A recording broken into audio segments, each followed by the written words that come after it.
All right, good morning, everyone. How are you doing today? Welcome back to day 4 of this essay writing workshop. Almost there. Can you hear me? Can you see me?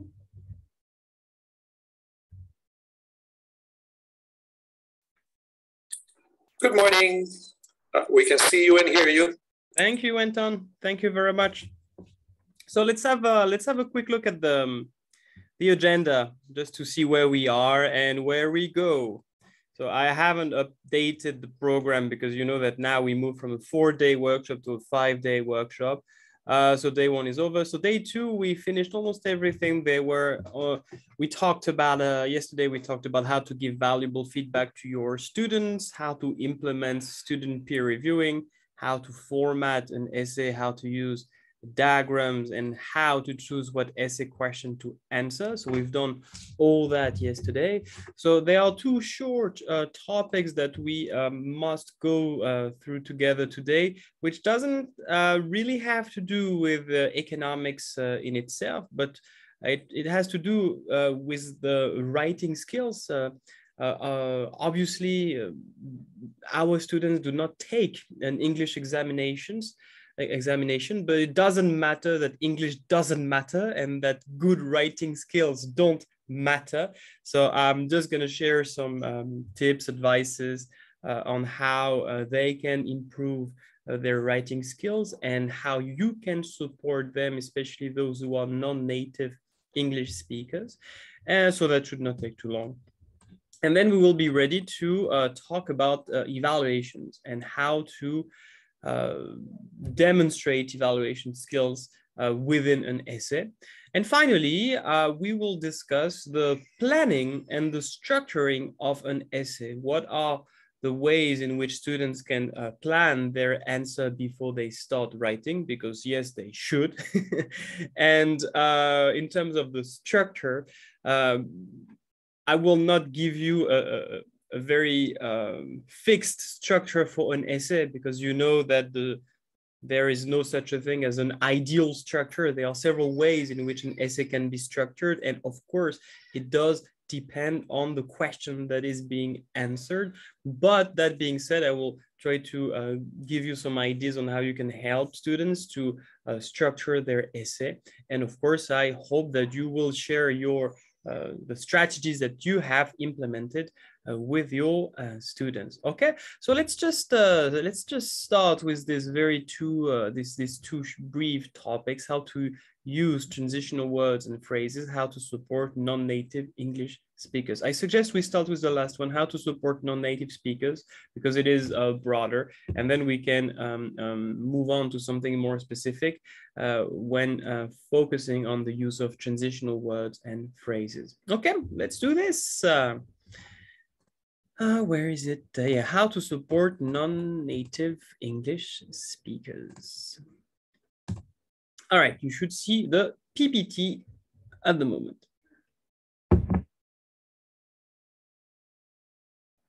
So unless you teach in a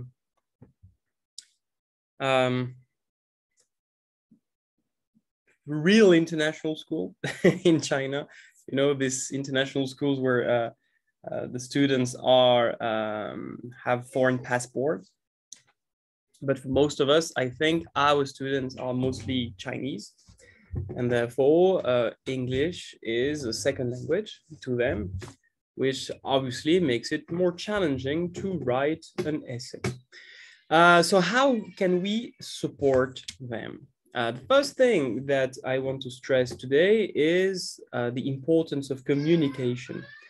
Because when you're writing an essay is simply a form of communication between a student and a teacher or an examiner. Okay, you can have an oral form of communication, and sometimes there are some examinations that are oral examinations. That's another form of communication. An essay is simply a written form of communication. And the purpose of communication is to convey, to transmit information. And therefore, it is important that the essay is able to transmit information in the most efficient way, in the clearest possible way. Okay, so we have to keep this in mind. And what is the purpose of this transmission of information? Remember that students are expected to demonstrate their skills. So the information that must be transmitted from students to examiners is, hey, look, I have skills, I know how to use them. Let me show you. So this is the information that must be conveyed when writing an essay. Yes. And obviously, if students expect this information to be successfully transmitted to the examiner, it is important that the written communication that is used is as clear, as effective as possible. Okay, and yeah, meeting this requirement can be challenging for non-native English-speaking students, especially those who have lower language and writing abilities. All right.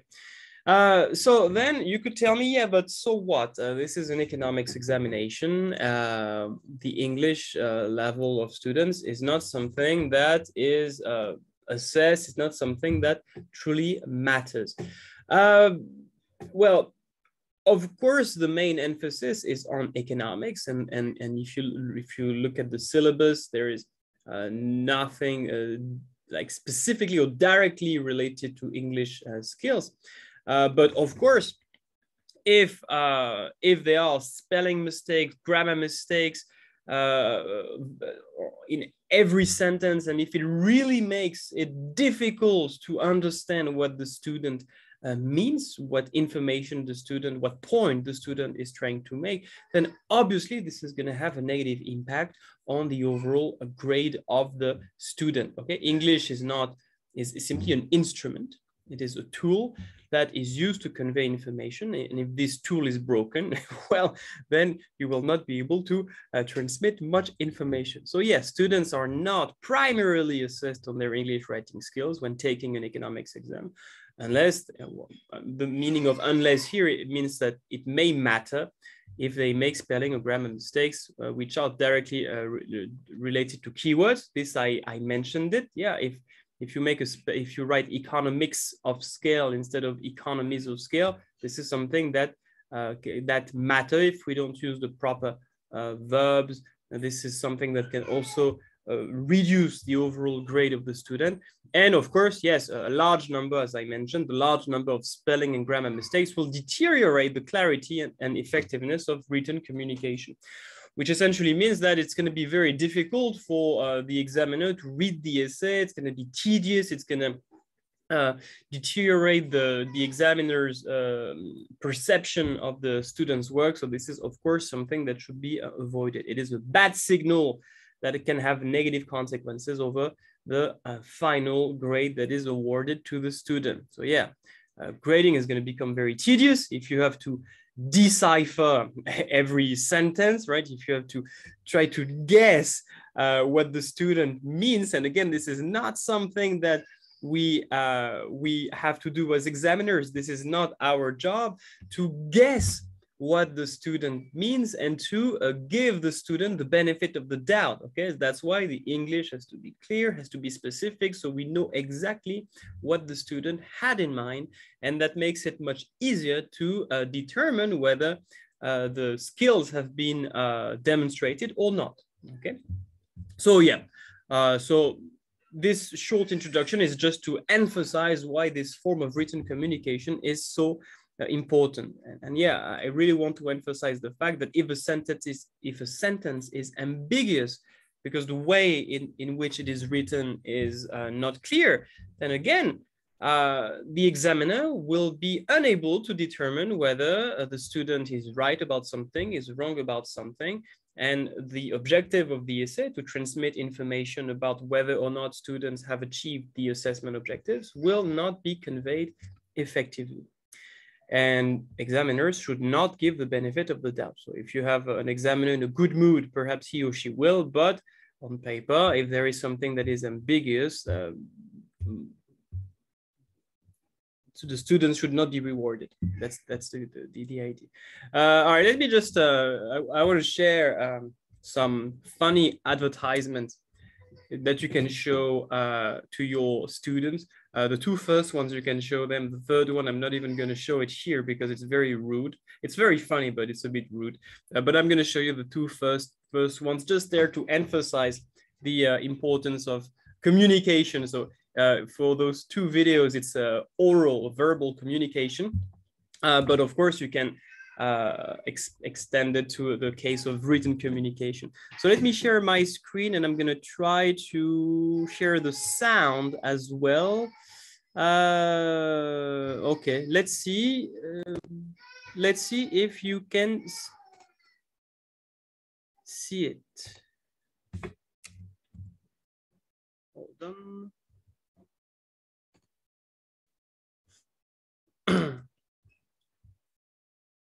Is this gonna work?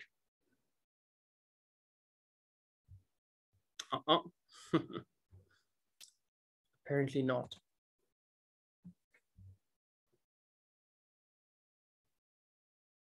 Why not?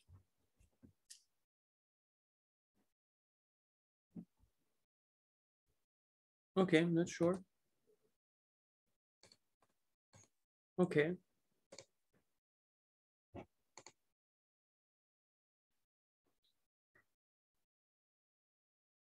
Is it playing from a file or from online? No, it should play from a file. That's why I don't understand why it's not working. Okay, let me try backup.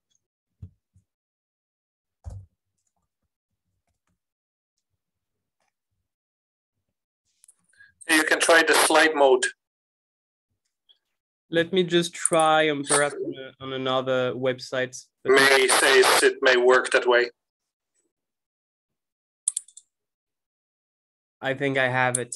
I have it on another website. Because I don't have my VPN on, so I can't go on YouTube. But on the Youku, I have it, so it should work. No. All right. Okay, so let me share my screen. I think I have it. Okay, I'll just share my screen. You should also be able to hear the sound. Okay. Okay, let's go. Mein Sektor. Das hier ist das wichtigste Gerät des Küstenwächters. Das Gerät und das Gerät. Überlebensradar. I cannot hear the sound. Mayday, Mayday. Hello, can you hear us? Can you hear us? Can you... You muted your mic. We are sinking. We are sinking. Hello? Okay. We are sinking. Hello? Can you guys hear the sound now? Yes, no? The sound of the video? You may as well give us the link. Yeah, you're right. Okay, sorry guys. I don't know why it's not working. Maybe I moved the files. Okay. So please I'll send you the links. I'll send you the links. These are okay. These are two funny videos that emphasize the importance of communication and that illustrate that poor communication can have pretty bad consequences. So feel free to have a look at this video and yeah, you can show the two first ones to your students. The last one is definitely not appropriate, but it's pretty funny to watch. Okay, so how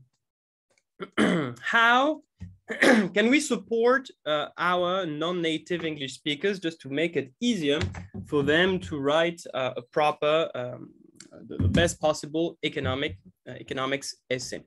As I mentioned on day one, if you have the possibility to team up with your school's English department, this would be amazing. So of course, it depends on whether your A2 students, for example, and even AS students, whether they have English courses, because in my school, for example, in G12, they no longer have English lessons, which is a bit weird to me.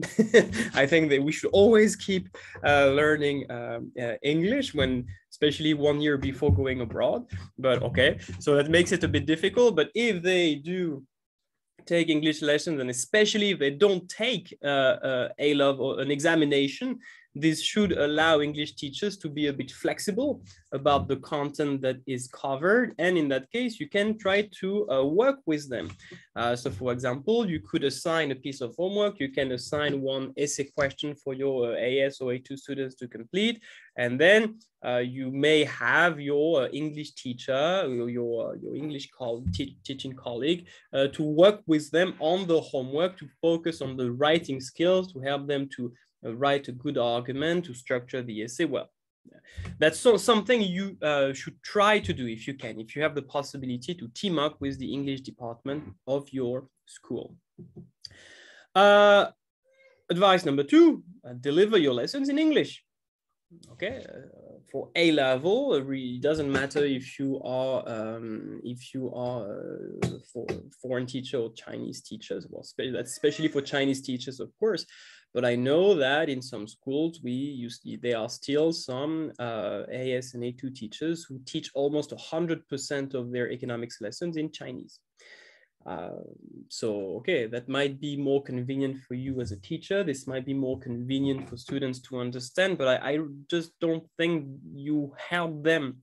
I don't think it benefits them in the long run, because they need to practice. They need to be familiar with the keyword, with the way you structure sentences.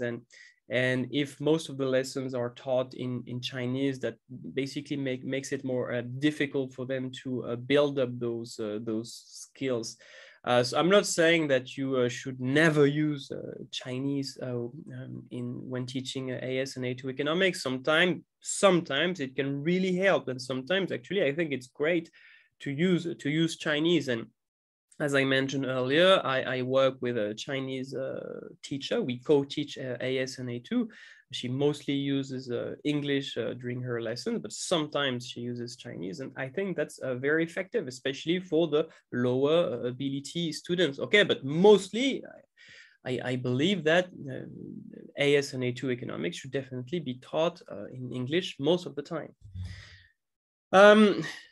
Expect students to use English in your classroom.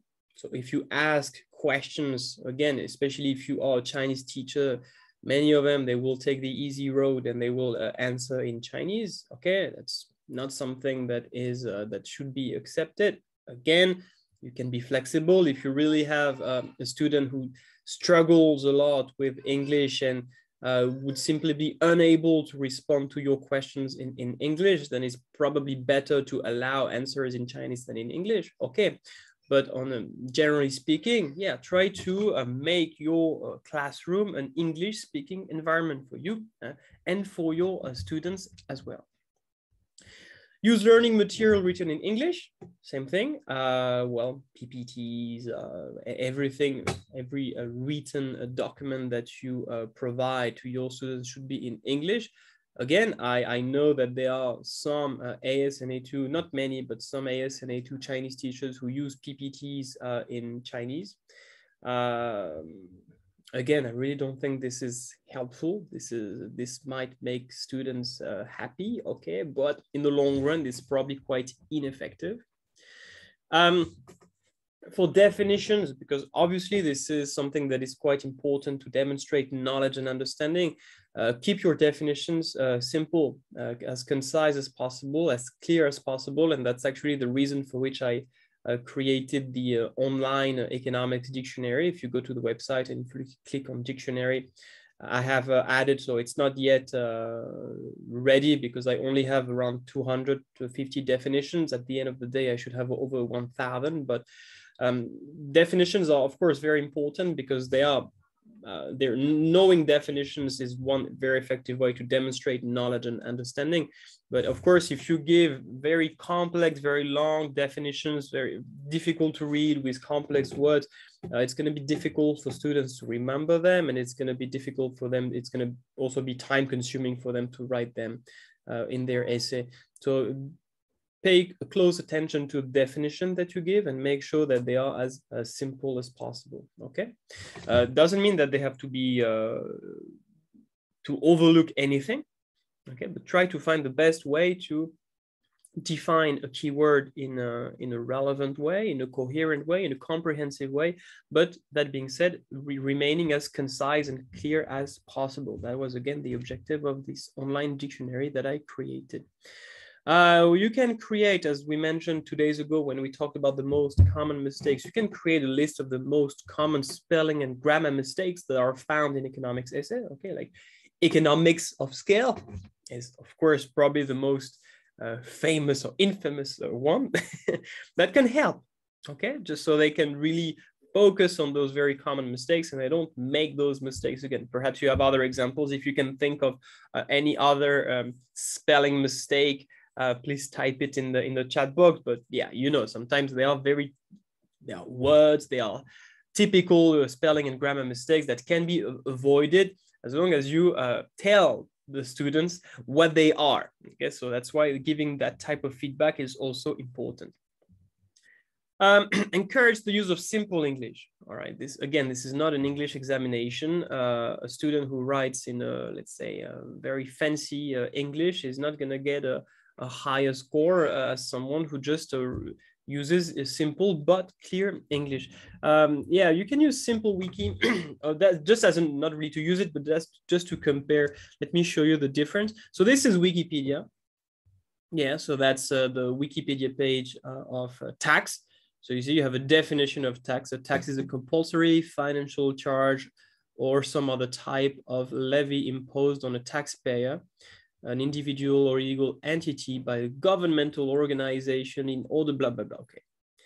It's a very precise definition, but you see that it is quite complicated and it might be just too difficult for some students to remember that type of definition or simply to understand it.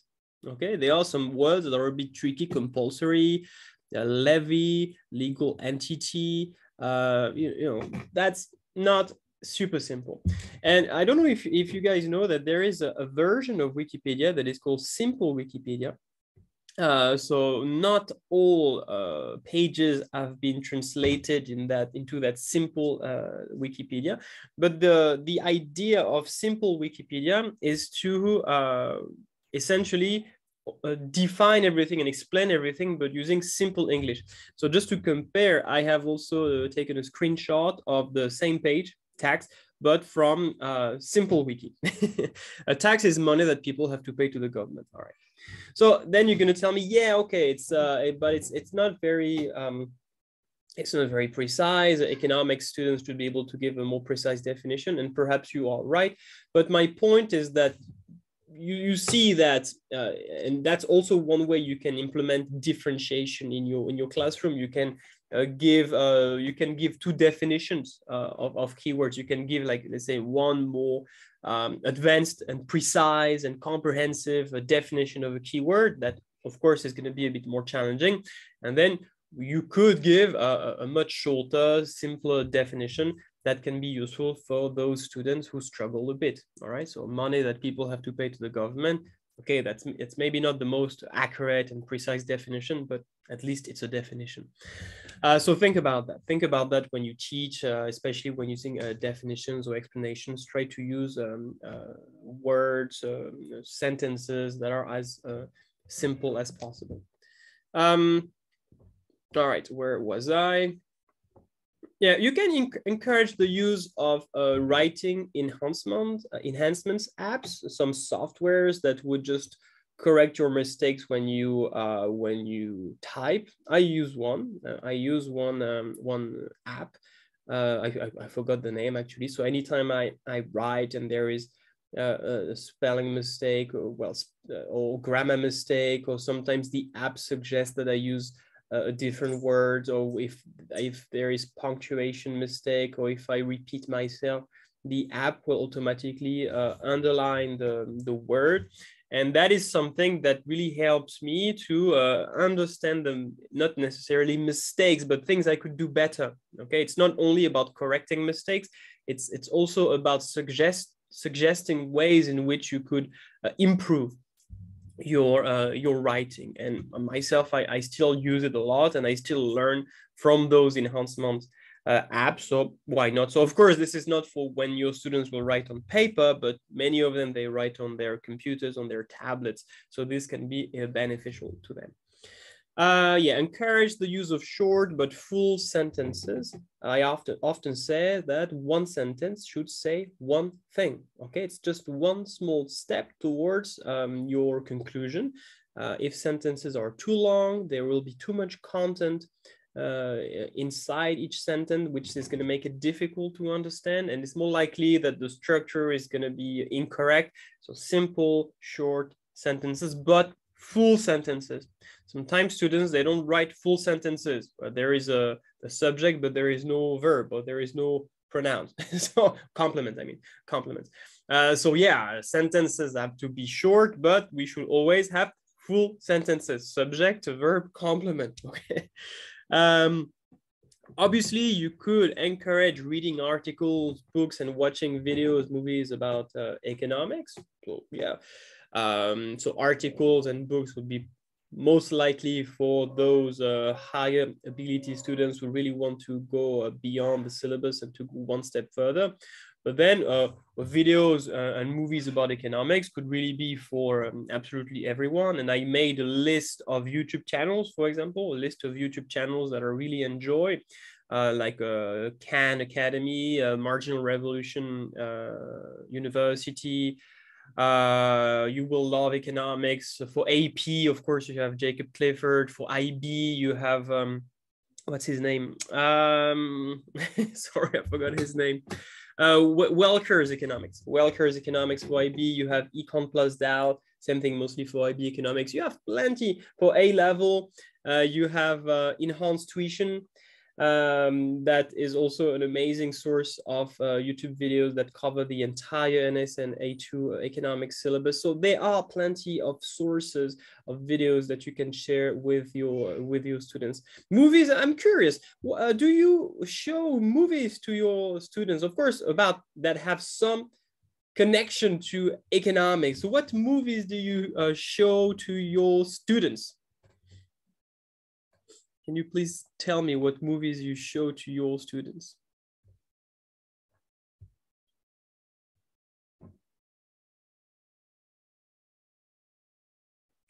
Okay, I don't know this one. You said the Masters of Money, so it's a documentary on Keynes and Hayek. Okay, The Big Short. Yes. I'll look into this one, Anton, because I don't know it. Masters of Money. The Big Short, yes. I think it's a bit too technical for most, because it mostly has to do with finance rather than economics. And I think for, at least for my students, I think it's I don't think they have enough financial knowledge or to really understand it. Wall Street, The Wolf of Wall Street. Yeah, but you would probably have to cut half of the scenes of that movie because they would probably not be appropriate. But yeah, I like the movie, but I have never dared to show it to my students in my classroom because I think it's not really appropriate. Yeah, short scenes or just some scenes. Yes, absolutely. Many documentaries. Yeah. Of course, there is Inside Job, which is about the financial crisis of 2007. I like it. I like this one. I think it's an interesting documentary. It's rather engaging. Yeah, but usually I don't show them so many movies. I like to show what's the name of that movie? In Time, but again, not all of it. In Time, you know, that's this movie where time is a currency, where everyone has a clock, a countdown on their wrist, and essentially they have to work to live longer, or to earn this form of money, because yes, time has become money, to live longer. And there are a lot of economic concepts inside this movie. There is one scene where that's the demonstration of the quantity theory of money. They increase the amount of time in circulation and prices rise. So that's perfect. There is, of course, income or inequalities. That's also a good discussion of inequalities. The discussion of money, of course, the functions of money. So yeah, there are quite a few opportunity costs. There are a lot of economics concepts that are included in this movie, or that you can discuss using this movie. So that's one movie that I like to show to my students. Again, not all of it, but some scenes. Okay, so that's also one way to make your lessons engaging, and to make sure that those who struggle with English can practice a bit more. Give regular feedback to your students in order to help them identify and correct the main spelling and grammar mistakes. Okay, so we did talk yesterday about how to give valuable feedback to your students. So I think we are good with this. And that's about it. Yes, all right. So these are just, again, a few ways in which you can support non-native English speakers and to make it easier for them to communicate information in a written form when writing an essay. Thank you, Anton, for the link on the chat box for the documentary. Would anyone like to add any method that you use to support non-native English speakers? Any strategy that you use to make it easier for them to write their essays in English?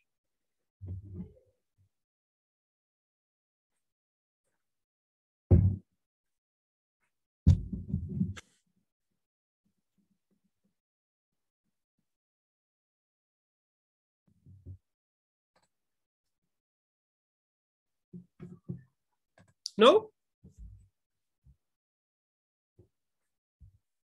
Okay. So let's move on. So let's just now have a look at something a bit more specific, which also has to do with writing skills, which is the use of, I think this is how we call that, transitional words and phrases. I think we can also call that connectives. Well, essentially, those words or those combinations of words that they simply help to move from one sentence to the other, or from one part to the other. And again, this presentation is based on, I mostly use this web page to prepare this presentation, because again, I'm not an English teacher, and I don't have like expert skills at writing in English. I'm learning just like every one of us.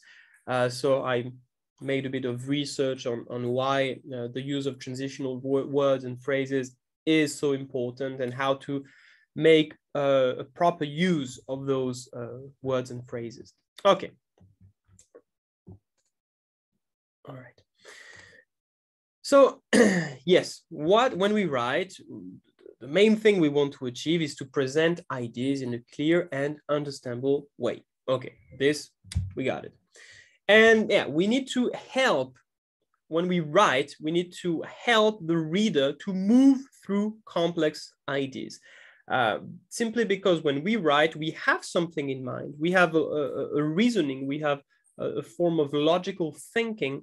And when we write it, we basically have to give some hints, some guidelines, to help the reader to understand what is going on in our head. What is our logical thinking? We should not just assume that, okay, the reader will know what I'm talking about, will be able to follow what I'm saying, okay? Everything that happens in our mind, our logical thinking, has to be made explicit as possible on paper. So yeah, you want to be intentional about how you structure your paper as a whole, because those transitional words and phrases can be used to highlight the structure of your part, to indicate when you start something new, when you contrast, when you want to illustrate, when you want to consider another point. So that makes the structure more explicit, as well as how you form the individual paragraphs that comprise it. Okay, so within the same paragraph, you will have a series of sentences, and again, each of these sentences can be connected using transitional words and phrases. For example, if one sentence, if the purpose of one sentence is to explain something, you can start that indeed, or this is because. If you want to illustrate something, your sentence can start with for instance, for example. If you want to make so you see those transitional words and phrases that you write at the beginning of the sentence, the main benefit of using these words and phrases is that they basically announce what the purpose of the sentence is.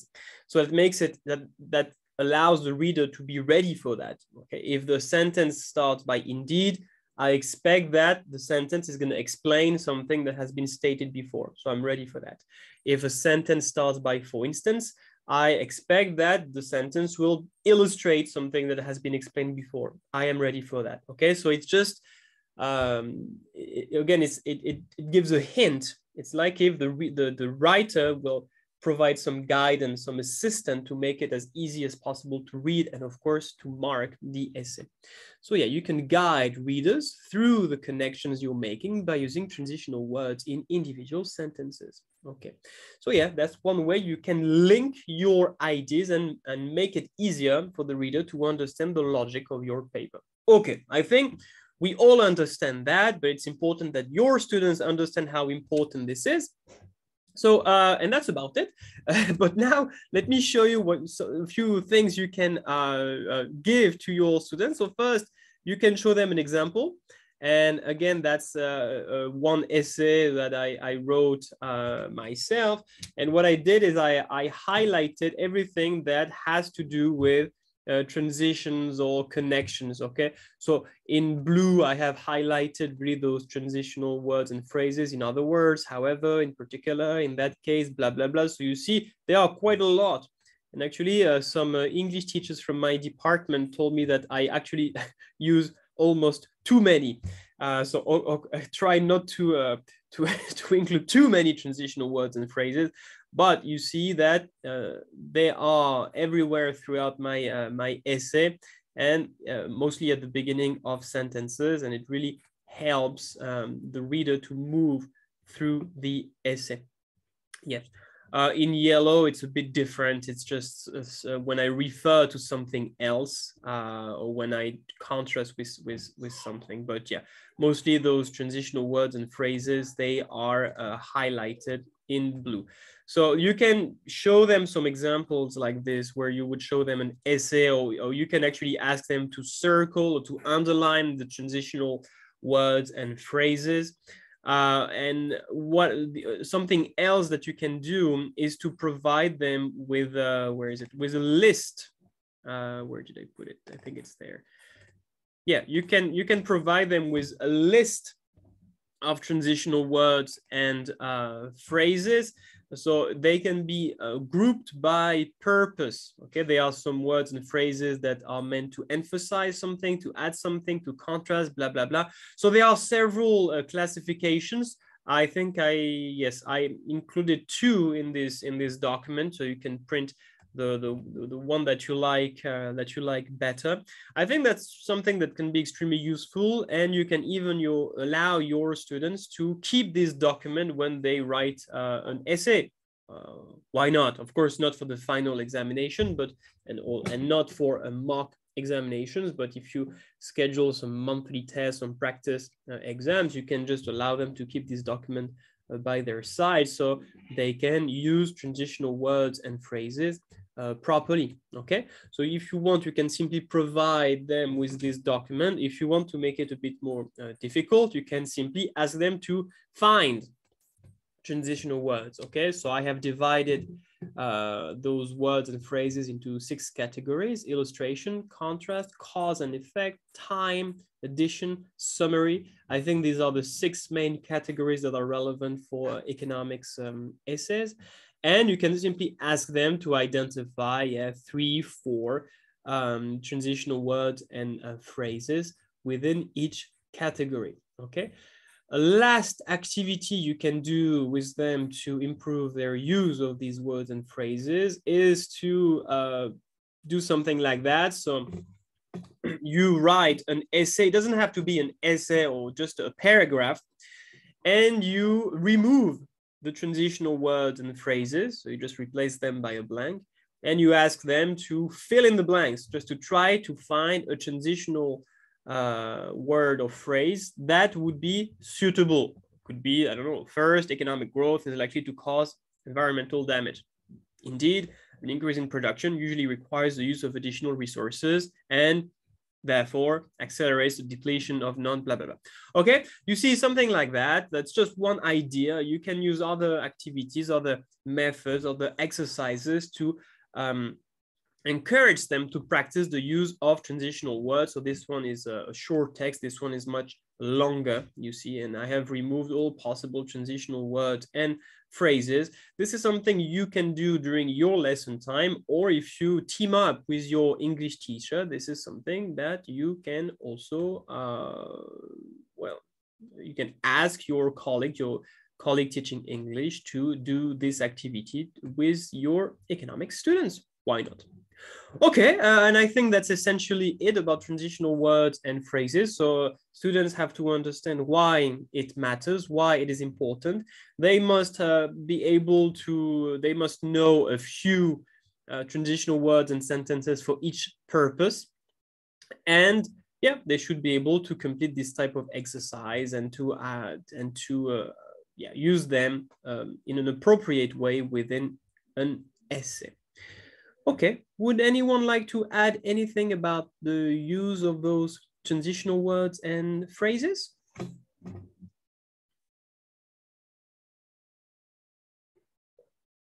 Is there anything else you do with your students? Any other activity that you do with them to improve the way in which they use those transitional words and sentences?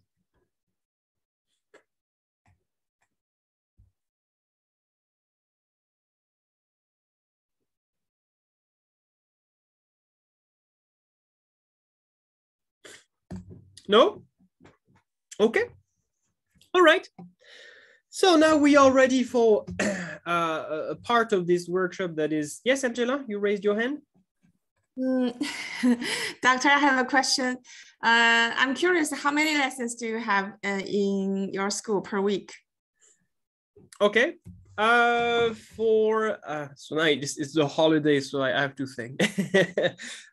For AS, I think we have a lot. I think we have 9 in total, 9 per week, if I remember well. But I still have to think because I remember I co-teach AS. I have 4. No, not 9. Sorry, we don't have 9. We have 7. Sorry, we have 7 per week. I have 4. Mm-hmm.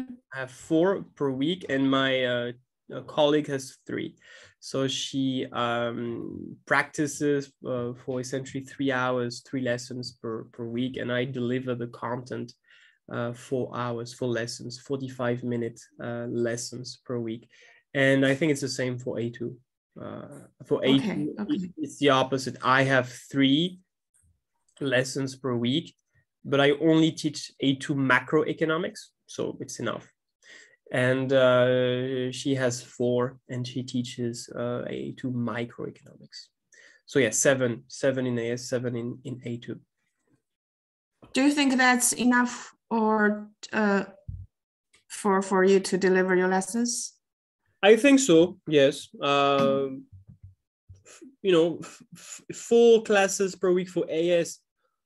Only going through the content, so I don't spend much time reviewing, practicing, summarizing. I just really deliver the content. It's fine. And for A2, 3 classes per week, only teaching macroeconomics. It's also fine because the macro part of the A2 syllabus is much shorter than the micro part, so it's also fine. Yeah. Okay, because we need some time for comments for students writing and practice a lot of things. I just wonder where is the time? Well, in my case, I am almost done with the AS and A2 syllabus. So that also gives us a lot of time to, from, let's say, I think I will be finished with the syllabus, let's say, like the beginning of March. So that gives us at least 2 months to really focus 100% on practicing. And actually, the practice will be only targeted at paper 2 and paper 4, because paper 1 and paper 3, the MCQs, you know that we have time. They are much later in the year. It's going to be in June. Usually students, they don't have much examinations left in June. So that's why I leave the MCQs for later, and I focus on data responses and essay questions. And so do you ask the students to go through the whole book? I don't use a book. I don't Okay. I don't use the textbook. I use actually I don't even use my PPTs anymore. almost I do use them sometimes, but in class I mostly summarize the key points on the whiteboard, because well, I guess most of you have at least had a look at my PPTs. You know that they are very, very detailed, and it's likely to be overwhelming for most students. So I print the PPTs for them, but then what I do, instead of just going through every slide one after the other, because it's be too long and a bit boring, I just write the key ideas on the whiteboard. And then if there is something they don't understand, then they always have the possibility to look at the PPT, in which things are explained in much more details. I do use my PPTs in class, especially for diagrams, so I don't have to draw the diagrams again. I can just project the diagrams on the board. But yeah, and that's also why I started to write summaries. So for now, I have only written summaries for AS and A2 microeconomics, but the plan for me is also to prepare some summaries for the entire syllabus, something that's going to be much more useful for students than having very detailed PPTs. Okay, that makes sense. But I think there are some teachers from the school that students are not, well, you know, it's a lot of students, they still very much depend on their books. Yeah, sometimes it is difficult for students to read the books, to understand the books. The materials are quite difficult for them, and language are quite difficult for them. So yeah, we'll find ways. Yes, thank you. Yeah. You're welcome. No, I don't really use books, even though there are some books, some textbooks that are okay. But I've never found an AS and A-level textbook I was happy about. Like they are, like, overall, I mean, there are always some textbooks that are very good for some chapters, and then I feel like there is either too much information in other chapters, so it's really overwhelming, or on the other hand, there might be not enough information in other chapters. Sometimes there are mistakes. There are things that are not very clear, that are quite difficult to understand. So that's why, rather than using one particular textbook, I have read those textbooks, of course, but I tried to compile information from them and to keep the best out of these textbooks and other resources, and of course to combine this all to my own knowledge to come up with those PPTs and summaries. Yeah. So it's difficult for textbooks. Yeah. I think most of our students, they are not ready to work with a full textbook. I think they need some assistance. I think if you just give them a textbook and you say, okay, for next week read chapter 19, that's of course a method that would be very suitable at university level, and that's usually how things work at university. But for high school, I just don't think it works, especially in international schools, where some students are a bit lazy. So if you tell them read this chapter, they're not going to do it. Some of them have an English ability that is too low to be able to understand whole chapters of books, and they will have to translate every single word. That's going to be too difficult. Okay, any other questions?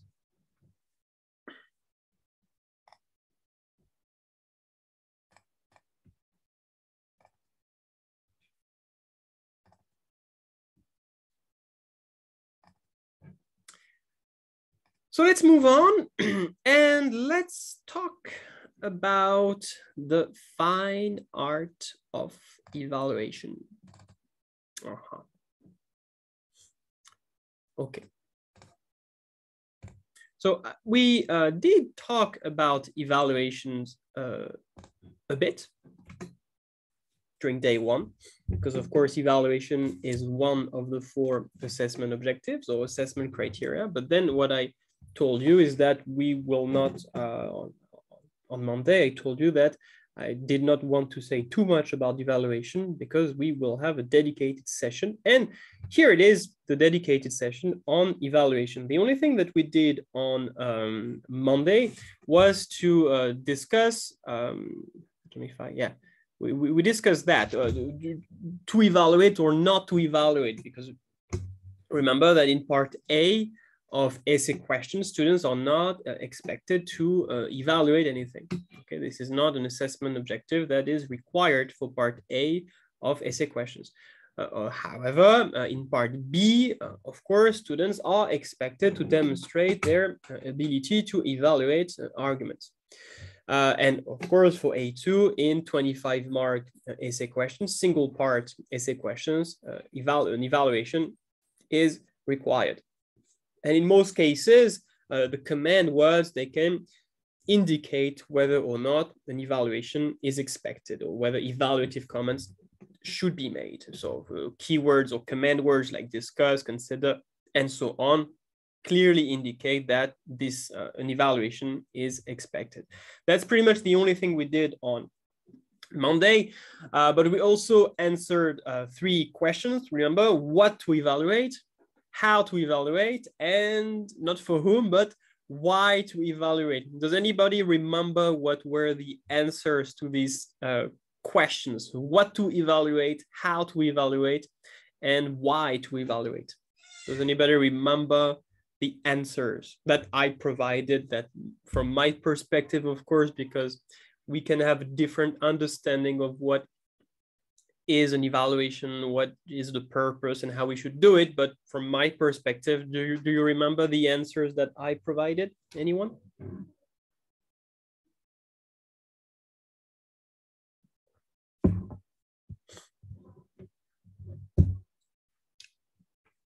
No? Mm-hmm. I indicated that we evaluate arguments. So what do we evaluate? We evaluate the arguments that we, typical students, yes, Anton.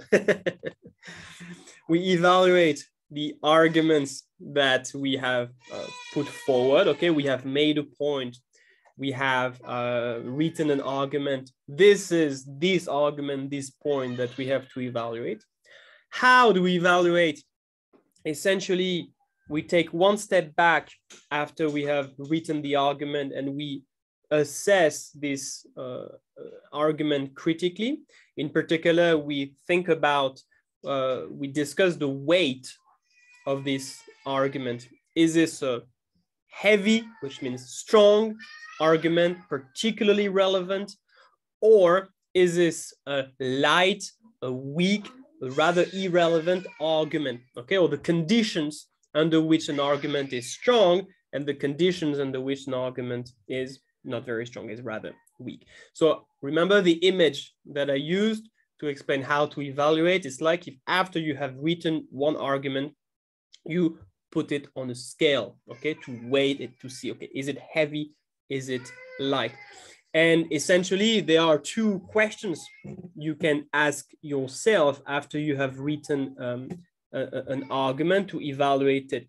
You can either try to discuss the conditions under which this argument is particularly relevant. Okay, so you write your argument and then you can write something like, this is especially the case if, okay, and something, a condition that makes this point particularly true, particularly relevant, particularly heavy. Or on the other hand, you can discuss the conditions under which this particular argument is not so relevant or is questionable, at least. So something like, however, this argument, or this may not be the case if, okay? So that's really the idea of, you have one idea, you have one argument, and then you just discuss, okay, how important it is, under which conditions it is important, under which conditions it is relatively weak. So that's essentially, generally speaking. So I know that for now it's quite theoretical, okay, but I'm gonna give you an example that I designed to really make it way more practical and hopefully make it more clear to everyone. So that's how we are expected to evaluate. We put arguments on a scale. When is it particularly relevant, when it is not. And why do we evaluate? Because we need to have this discussion. We need to put every argument on a scale if we want to be able to conclude and to provide an answer. Because imagine if you don't do that. Imagine if you have an essay and you have two parts, you have three arguments in favor of something, three arguments against that same thing. How can you conclude? Okay, you have three pros, three cons. What are you going to write in your conclusion? They are pros, they are cons. Okay, you can't really conclude. On the other hand, if for each of the arguments in each part, if you have identified conditions that make these arguments strong or that make these arguments weak, then in your conclusion, you can use those conditions to say, if these conditions are met, then part A is going to be heavier than part B. So I go for part A. On the other hand, if these conditions are met, then part B is going to be heavier, which means will carry more weight than part A, and therefore the answer should be B. Okay, so you see, you need to have this discussion to have the weight of every argument and the conditions that influence the weight of every argument for you to be able to conclude and to have a fine conclusion, not just something like there are pros, there are cons, so it depends, because if that's most students, they will simply conclude like this. So whether or not we should use fiscal policy or monetary policy to help an economy out of a recession depends. Yes, but what does it depend on? That's why if you have not discussed those conditions before, after every argument, there is nothing to say. And well, in that case, you have zero evaluative comments, and this is one assessment objective that is completely missed. Okay, so that is why we have to evaluate to be able to actually answer the question and to make sure we do not have a one-sided answer, something like, oh yes, the answer should always be A, or the answer should always be B.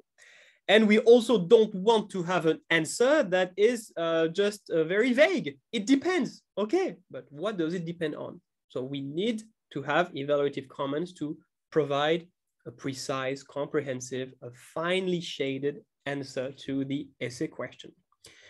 Okay, so that was just an introduction. That's an introduction to this evaluation, what to evaluate, arguments, how we put them on the scale, why, to be able to answer the question, essentially. Okay, so now let's just summarize what I have explained. So an essay question must be answered. Yes, that's it seems obvious, but you know that sometimes once you finish reading the answer, you are still looking for the answer. Okay, and it is not enough to just make arguments. It's not enough to just write a few arguments in one part and a few arguments on the other part of the essay, it's important to confront this part, okay, to really compare the arguments in these two parts. I remember one essay question that is a perfect example of what students should not do. Perhaps you know this essay question. I don't remember exactly what it was, but essentially something like discuss whether a monopolist is more likely to charge a high price than a perfectly competitive firm. Something like that, yeah. And what many students did is that they explained perfect competition, and then they explained a monopoly. But they never confronted, or they never combined their analysis, or they never discussed the possible relationship between the two. And at the end of the day, okay, they had a very good presentation of what is perfect competition, a very good presentation of what is monopoly, but they simply did not confront the two parts to actually answer the question, should we expect a monopolist to charge a higher price? So yeah, it's not enough to just keep your two parts separate, insulated from each other. It's important for them to be confronted to, at the end of the day, provide an answer to the question. So yeah, students must discuss whether the arguments on one side outweigh the arguments on the other side. That is the purpose of answering a question. But the problem here is that the weight that one part carries, or even the weight that one argument carries, is not something that is fixed, okay? It depends. One argument can be very light, the same argument can be very heavy, depending on the circumstances. And this is what an evaluative comment is about. The weight, the strength, the validity of an argument depends on multiple factors. So yeah, and that's why a good essay question should never give an absolute answer. By absolute answer, I mean it should never be yes always or no always. Okay, it should be it depends on these factors. So far so good? Yes? Again, I know it's a bit theoretical. We're going to look at an example very shortly to illustrate all that. So if you want, when you write an essay, for you to be able to provide a subtle, and I don't really know how to pronounce this word in English, nuanced answer, students must evaluate each of the arguments presented. Okay, so again, after every argument that has been written, we take one step back, we look at it and say, okay, is it always true? Are there any conditions in which this argument is actually not very relevant? On the other hand, is there one particular condition under which this argument is very important? These are evaluative comments. This is the process of evaluating. And which means that when you think about it, the evaluation should run through the essay. I know that sometimes teachers, they advise students to do something like that. Part 1, the pros, part 2, the cons, part 3, the evaluation. No, that's not how it should be. It should be part 1 with 2 or 3 arguments, and each argument should immediately be evaluated as soon as it is written. Same thing, part 2, 2 or 3 arguments, and the evaluation of each argument as soon as it is written. And then after part 1 and part 2, the conclusion that uses the evaluative comments that have been made in each part to provide this subtle and nuanced answer to the essay question. So it should not be saved for the end. Okay, as soon as an argument is made, we evaluate it. And that's also one way to avoid repeating yourself. Because if you save the evaluation for the end, you're going to repeat yourself. There is no way around it. So that's also a more concise way to write. So yeah, how do we evaluate an argument? I mentioned it. We examine the factors influencing its weight? So we can replace by its strength. Is it a strong argument or a weak argument? Or its validity, is it valid or not? And yeah, why is this so hard? And if you look at the Bloom's taxonomy, you see that evaluation is above analysis, application, understanding, and remembering, okay? Simply because an evaluation or an evaluative comment is an argument in itself, okay? And therefore, because an evaluative comment is a full argument in itself, it requires knowledge and understanding. It requires students to explain and therefore to analyze, and it requires students to use examples, okay? So essentially, an evaluation requires all other assessment objectives. And that is why it is something that is often considered more advanced. And that's why in the Bloom's taxonomy, it is on top of the pyramid, just below creation. Okay, so this is where's I? Yeah, so evaluate an argument requires students to demonstrate all the other skills. Okay, same thing. You will see that in the example. But remember, an evaluative comment is an argument in itself. Okay, so you could almost even evaluate your evaluative comment, but let's not go that far. Okay, so then what? Then we have our two parts with, let's say, two arguments in each part. And for each argument, we have conditions that make it strong, conditions that make it weak. So then we have everything we need. We have all the ingredients that are required to answer the question, to eventually provide a judgment in our conclusion. Okay. Something like if condition 1 is true and condition 2 is false, then the answer should be yes. The answer to the essay question, of course. However, if condition A is true and condition 2 is also true, then the answer should be no. Okay, something like if these conditions are met, part A carries more weight than part B, therefore the answer should be A. But if these conditions are met, part B carries more weight than part A, therefore the answer should be B. Okay. And of course, as I mentioned earlier, it is not sufficient to state that the answer to the essay question depends on multiple factors, because often you have students who know they are expected to evaluate, they are expected to write an evaluation, but they don't know how. So they just write that. It depends. And they expect that, okay, this is going to give them some evaluative grades or marks. Of course not. Okay, it depends. Yes. What does it depend on?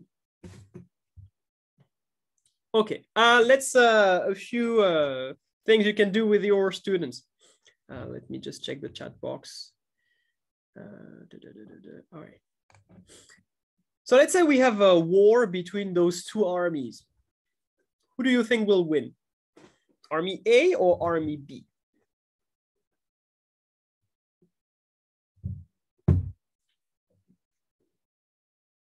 So of course, that's just a representation of our two parts.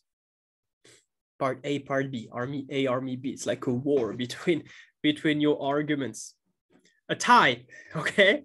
So I guess, Shoaib, you probably counted the number of warriors, soldiers in each army and say, okay, there are 10 soldiers in each army. So that's going to be a tie.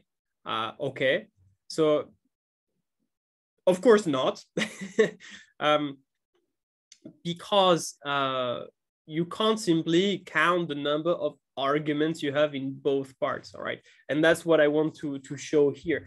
If you have written 3 arguments in part A and only 2 arguments in part B, it does not mean that part A is stronger than part B, right? The number of arguments does not have much relevance to provide the answer. It actually depends on how heavy each argument is. Of course, if you have 3 arguments in part A, but they are very weak, and if you have 2 arguments in part B, but they are very strong, then of course, part B is gonna outweigh part A. So for example, in this case, what if this is Army A? Pretty strong army, right? You have 10 soldiers, but they are pretty tough soldiers. And this is Army B. You probably, I don't know if you know these characters. These are the Ewoks from Star Wars. Well, in that case, I think we would agree that it's likely that Army A would actually win the battle. Yeah. So it depends. It depends on the it's a stupid example, but it's just there to show that it depends on the strength of each, the weight, the strength, the power of each individual argument. The number of arguments in itself is irrelevant. So you can use this example with your, all other things be equal, A will win, yes, most likely. Yeah, you're right, it depends on other factors, you never know. Okay, question, which one is heavier? An apple or a kiwi?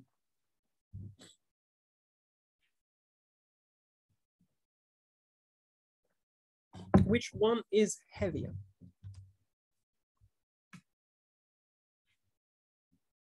What do you think? I actually even Googled it. The apple depends on the size. Okay, let's just say an average apple, okay, and an average kiwi. Okay, nothing on average. Which one is heavier? An average apple. Yes, you're right, Anton. Depends on the planet they are on, absolutely.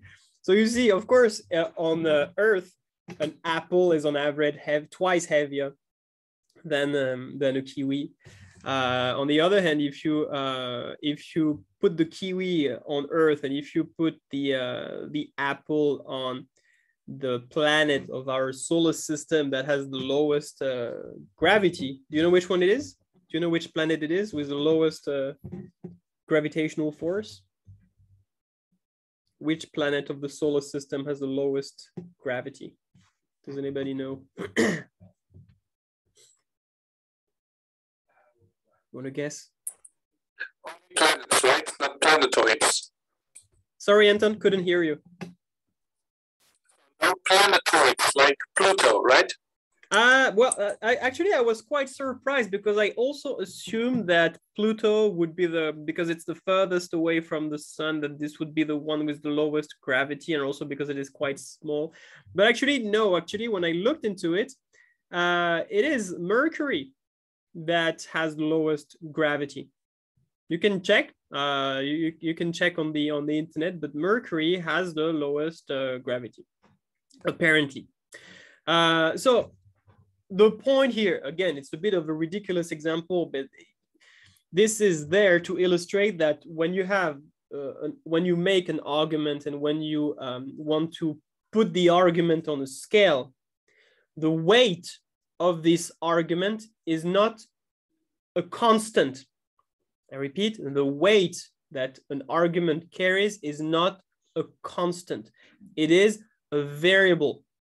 It changes depending on the circumstances. Under some circumstances, an argument is going to be heavy. Under other circumstances, the same argument is going to be light.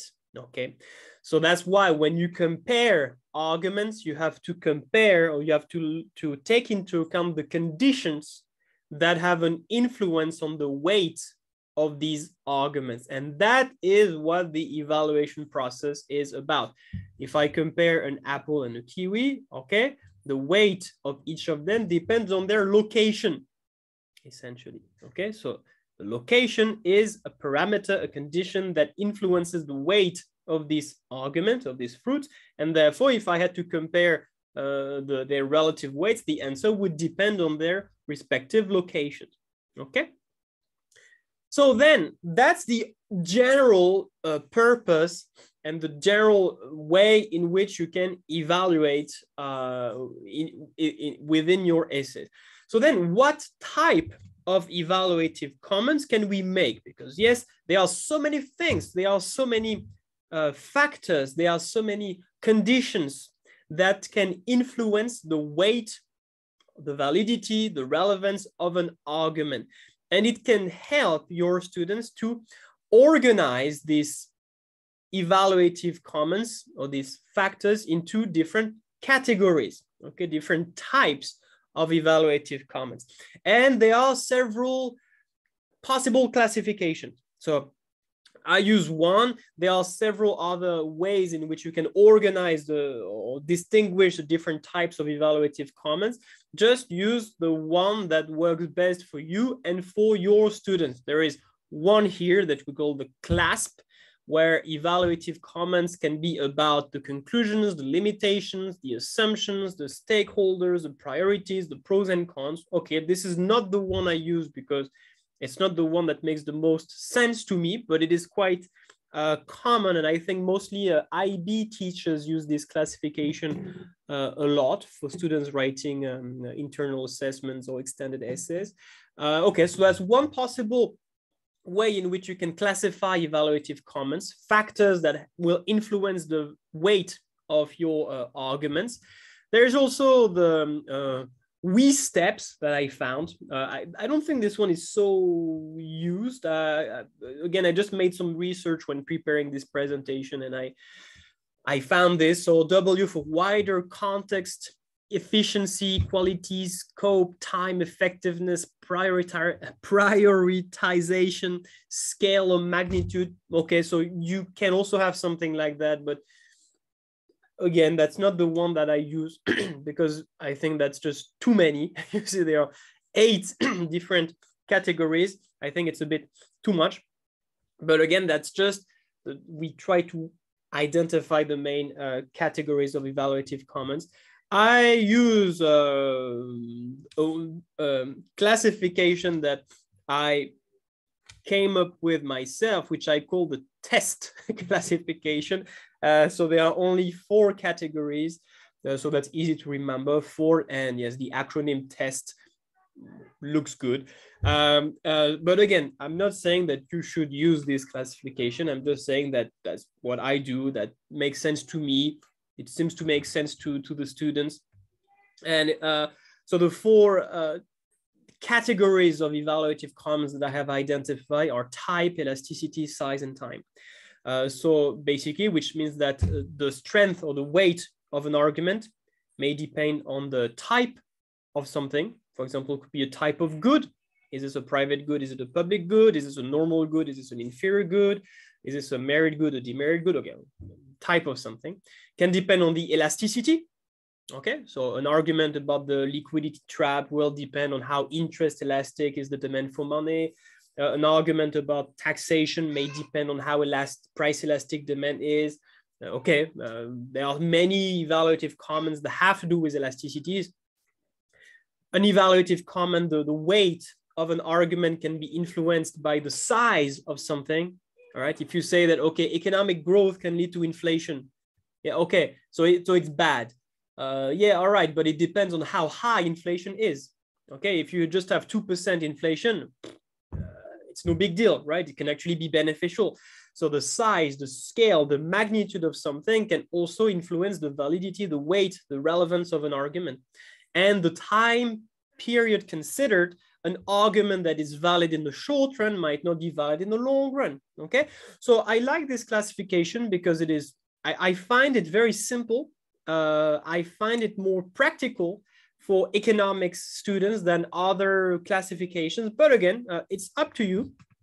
I give some examples. So yeah, so for example, for the type, whether or not inflation is a serious issue depends on the type of inflation we are facing. Okay, are we talking about cost push inflation or demand pull inflation? So you see, if you have one argument about the negative effect of inflation or the consequences of inflation, it depends on what type of inflation are we dealing with. For elasticity, whether or not the introduction of a minimum wage will lead to a substantial increase in unemployment depends on the price elasticity of the demand for labor, of course.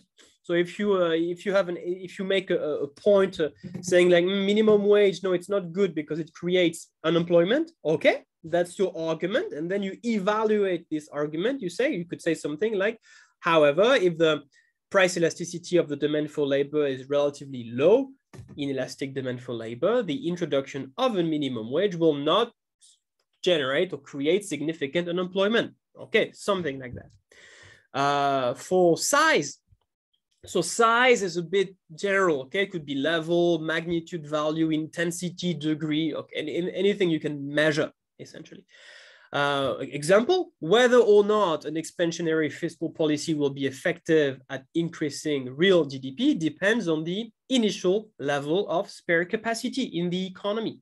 especially if you look at the Keynesian ASAD model. If you have a very large spare capacity in the economy, and if you implement an expansionary fiscal policy, then yeah, it's going to stimulate economic growth, no problem.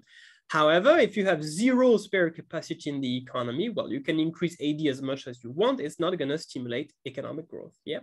So you see it's an evaluative comment that focuses on the size of or the level of spare capacity we have in the economy. And time, okay, so that's mostly short run, long run. Another example, whether or not the benefits of economic growth outweigh its limitations depend on the time horizon considered, because obviously, well, that's the argument of sustainable development, right? Economic growth definitely have a lot of benefits in the short run, but can have many long-term negative impact on the environment, for example. So when you assess whether economic growth is beneficial overall, it depends on the time horizon that you consider, short run, long run. Could be something about the price elasticity of demand too. The PED is likely to be greater in the long run than in the short run. Could be the Marshall-Lerner condition, the J-curve, where time also matters. So I like this classification. It's simple. And I can actually show you what I did. I have even made a list of all possible, so of course it's not all possible, but many possible evaluative comments that you can make for each category. Okay, so for type, do you see it? Yeah, you should see it. For type, you see I've made a list of all possible things that have to do with the type of something. So type of poverty, the type of growth, the type of efficiency, the type of economy of scale, blah, blah, blah. Same thing for elasticity. So the various evaluative comments that can be made that have to do with elasticity. So you see that there are quite a few here. So that should cover the entire ASNA 2 syllabus. Perhaps I should update it, but most of it is there. Same thing for size. So anything that has to do with the size of something that could lead to a good evaluative comment. So the size of a firm, the size of a budget deficit, blah, blah, blah. And finally, anything that has to do with the time period that we consider, static versus dynamic efficiency, production in the short run, long run, blah, blah, blah, blah, blah. Okay. But again, that's what I use. But if you and your student feel more comfortable, or if you are used to work with, for example, the CLASP classification, or with the WeSteps classification, it's up to you. Or if you have come up with your own classification or own advices, it's fine too. Okay, before, yeah, and just give me a second, Angela, I'm gonna listen to what you have to say. I just want to add, so the videos apparently are not working. I'm gonna update the PPT before on the website, so you will have access to those videos. There are more resources about evaluation. So okay, this one is we don't. Okay, I'm just gonna do that. This one is from Enhanced Tuition. Again, it's a very good YouTube channel that you can use to prepare for your lessons. You can also give the videos to your students. I like this one very much. This one about evaluation. I think it explains what an evaluation is extremely well. The audio is pretty bad. I think the guy who recorded this video uses the same mic as Anton. But the content is very good. I really like. There is a series of 4 videos on economics evaluation, and I did find it quite useful. This is Econ Plus Dal. You probably know the guy. He mostly teaches IB, to my knowledge. I've listed this video because the content of Econ Plus Dal is often very useful. I'm not so satisfied with the video on evaluation, but you may find it useful. Okay, so if you want to have a look at it, feel free to do so. Okay, this was something that I did in Hangzhou with when I delivered the face-to-face workshop, but we are not going to do it there. So I will update the links to these videos so you can have a look at them later. Angela, you raised your hand. Can I help you? Do you want to share something with us? Yes. So first of all, I like to say TEST category is very useful for my students. And some students contribute idea I think it need to be discussed. In some kind of situation, we need to consider the agent's following reaction as a perspective to evaluation, to do the evaluation. For example, especially the government intervention. If we say some policy is effective and that or not, some students would like to give some perspectives about the following reaction of some agents in the economy. For example, I say, let me think about an example. Yes, for example, if in a country, there's some policy from other country attract more people going abroad to find some jobs, and then there will be an outflowing of a population, of a labor force.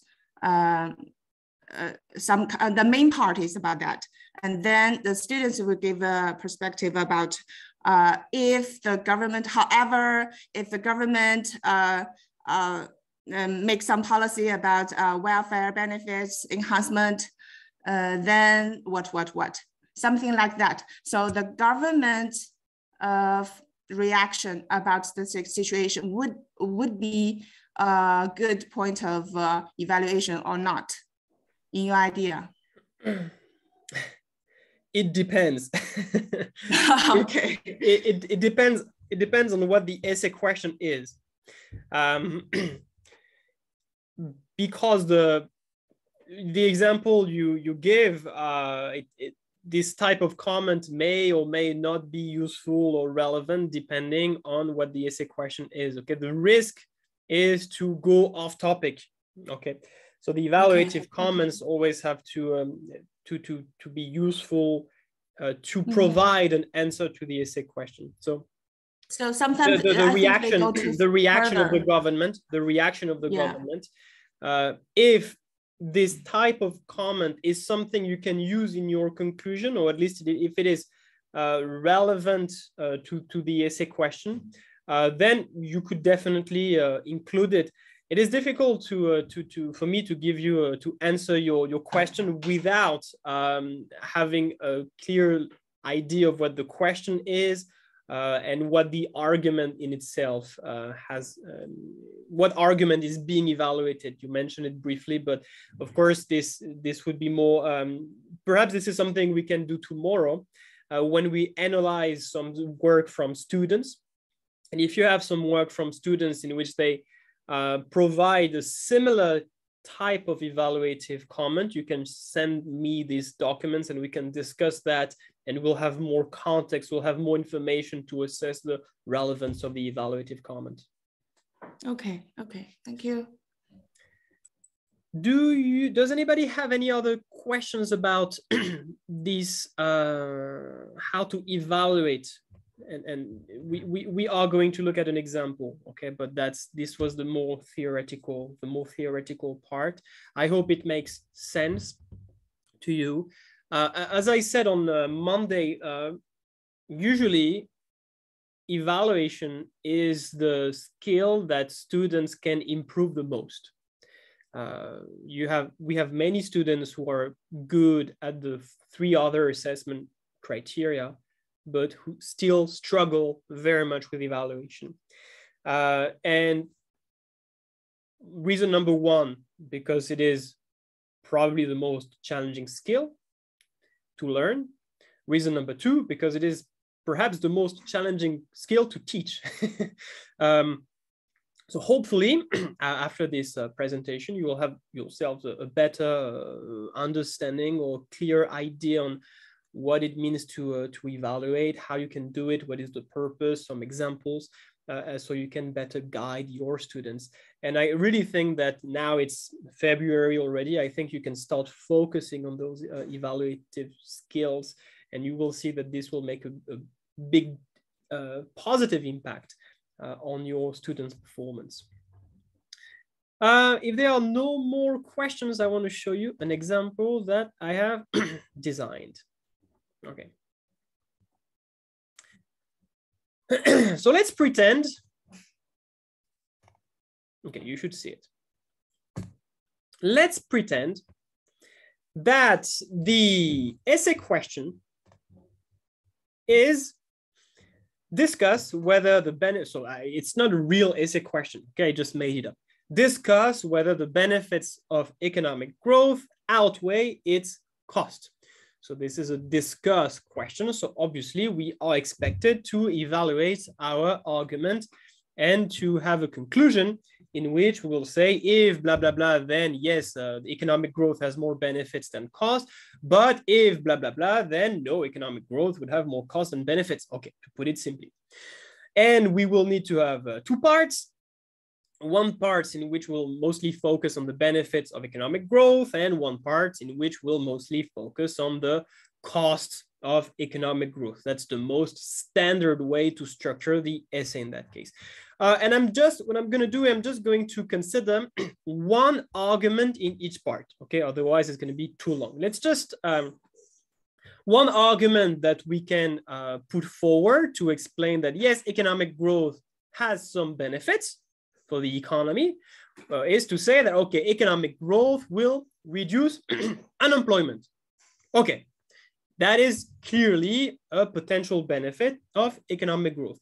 I have not written the explanation and illustration because that's quite obvious. Okay, if we produce more, we need more resources, including workers. Okay, and you can, actually an illustration is not very useful in this case. So we would not even need an example. But so now let's start the evaluation of this argument. Is this always true? Will economic growth will always reduce unemployment? Or is there conditions under which unemployment is going to reduce a lot? Conditions under which unemployment is going to reduce just a little bit? This is what the evaluation part is about. We take one step back, we analyze this argument. So a first evaluative comment that you could that you could make is about the economic structure, primary, secondary, tertiary sector. Okay, and something that you could say is it should be noted that the extent to which economic growth will be associated with an increase in the level of employment is closely related to the labor intensity of the sectors in expansion, okay? If you have economic growth, it means that we produce more, yes. But in which sectors do we produce more? Do we produce more in a sector or in an industry that is very labor intensive? Or do we produce more in sectors that are very capital intensive? And as you can imagine, if economic growth is mostly driven by capital-intensive industries, well, unemployment is not going to reduce very much. On the other hand, if economic growth is driven by an expansion of industries that are very labor-intensive, then yes, unemployment is going to reduce a lot. Okay, so that's what you can explain. The more labor-intensive the industries in which real output has increased, the more likely it is that economic growth will be associated with a higher level of employment. Okay, not very complicated, but that's a great evaluative comment that you can make to put your initial argument on a scale. And you can even provide an example. So that's why I said that an evaluative comment is a full argument in itself, statement, explanation, illustration, okay? So it does require all other assessment criteria. For instance, an economic growth that is caused or driven by an expansion of the tertiary sector which usually has a high labor intensity, is more likely to create jobs and reduce unemployment than one that is caused by an expansion of the secondary sector, which usually has a high capital intensity. Okay, and you have one evaluative comment. And actually that would be enough. You don't have to write 3 or 4 evaluative comments for each argument. One is already very good.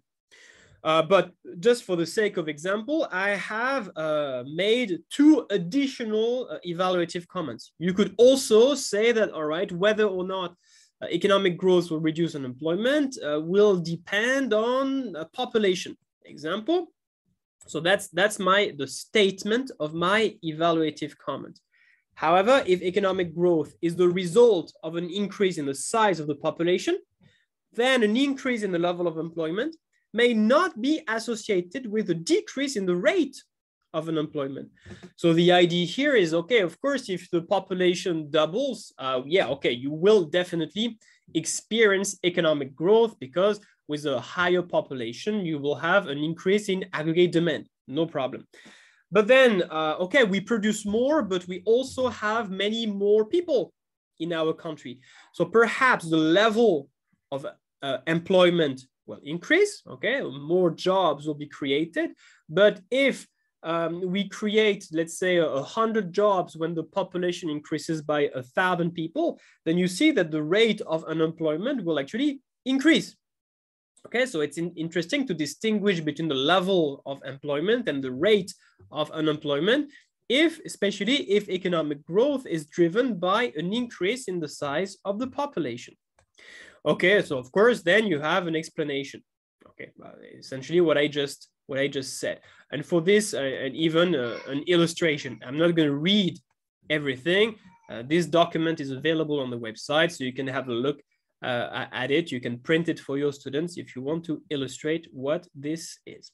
Okay, and I even have a third evaluative comment for the same argument. Okay, the argument is economic growth will reduce unemployment. Okay, so I already talked about economic structure. I already talked about population. Now I want to talk about labor productivity. Okay. Is this always the case that economic growth will decrease unemployment? Maybe not.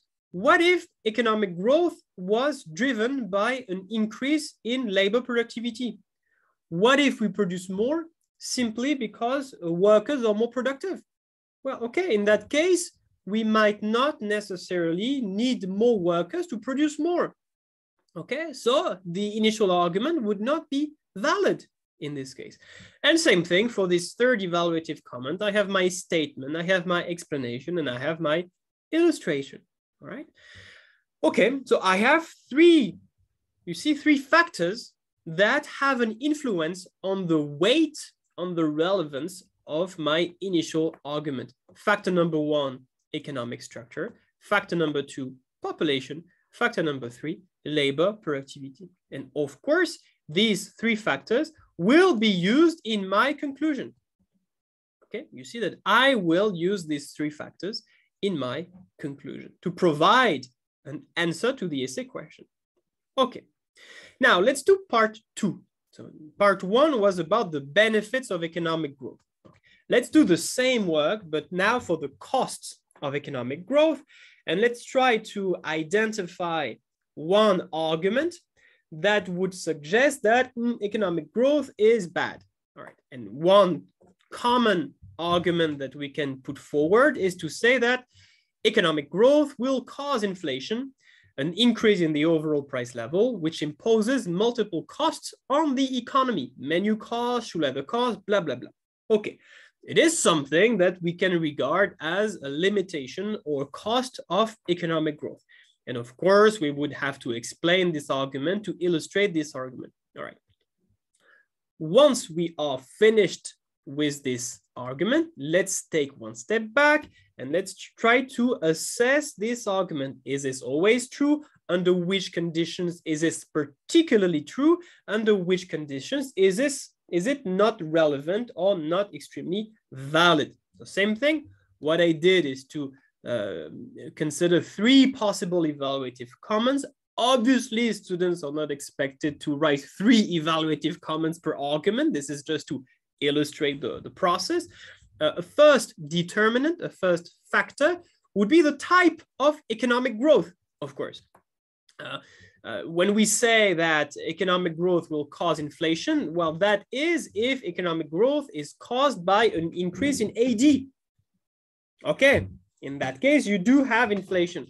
On the other hand, if economic growth is driven by an increase in AS, you will not experience inflation. So the argument would not be valid in this case. So this is what I explain here. Okay, so there is no guarantee that economic growth will cause inflation. All right, I distinguish between, I don't know, can we call that demand pool economic growth? And but you see increase in AD or increase in AS. You can even use a diagram to show it. An illustration is not quite useful here. So I've chosen not to include an illustration. So this is the first type of evaluative comment that can be made. Evaluative comment number 2, the degree of inflation. Are we talking about a 2% rate of inflation, or are we talking about a 50% rate of inflation? Okay, so yeah, it's possible that economic growth will lead to inflation. But is it really going to be a problem if inflation is only 2%? Clearly not. Inflation is not a problem to an economy if it is relatively low. It is going to be a problem if it is quite high. So that's also something that we can say. Besides that, even if economic growth effectively causes inflation, it may not be harmful to the economy. And that's what I explained here. Low inflation is not a big deal. We will not have shoe leather costs or significant menu cost with a 2% rate of inflation. Okay, so the size, the degree of inflation has an influence on the relevance of our argument. And again, you can even give a brief example, even though it is not necessarily extremely useful.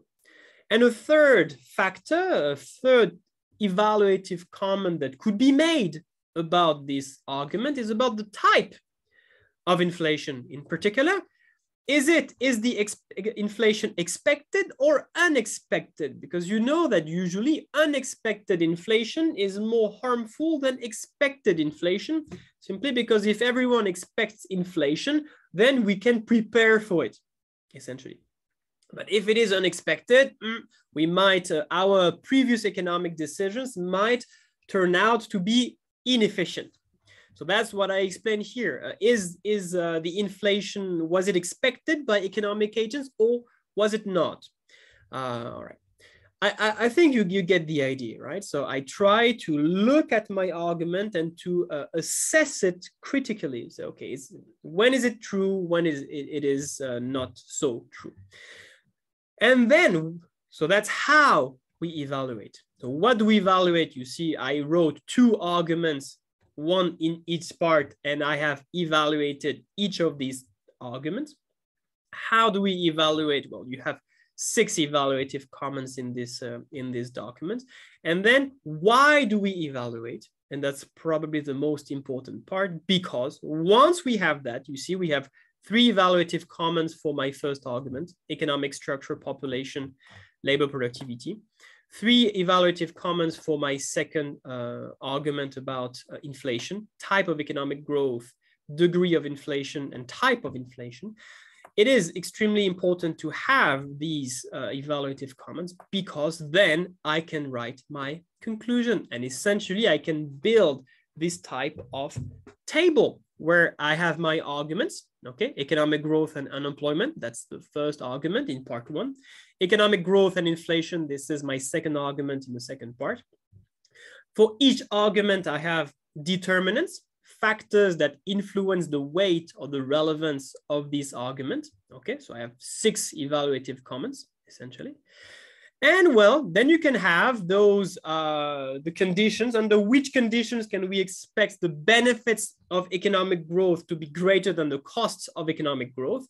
And under which conditions can we expect the costs of economic growth to be greater than the benefits of economic growth? So for example, if we look at this column where we expect the benefits to be greater than the cost, if economic growth is driven by labor-intensive industries, if population is constant, does not increase too much, and if labor productivity, again, is constant, then it is likely that economic growth will reduce unemployment, so strong benefit.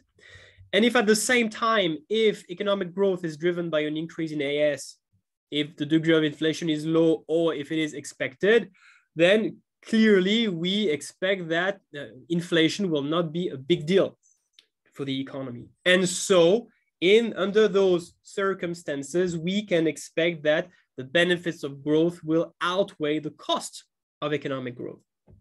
On the other hand, if economic growth is driven by capital-intensive industries, if the population has increased very much, or if labor productivity has increased a lot, then it's likely that economic growth will not significantly reduce unemployment. And if at the same time we have a massive increase in aggregate demand, high inflation that is unexpected by economic agents, then it's likely that the inflation that results from economic growth is going to be harmful to the economy. And therefore, under those circumstances, it's likely that the costs of economic growth will outweigh the benefit.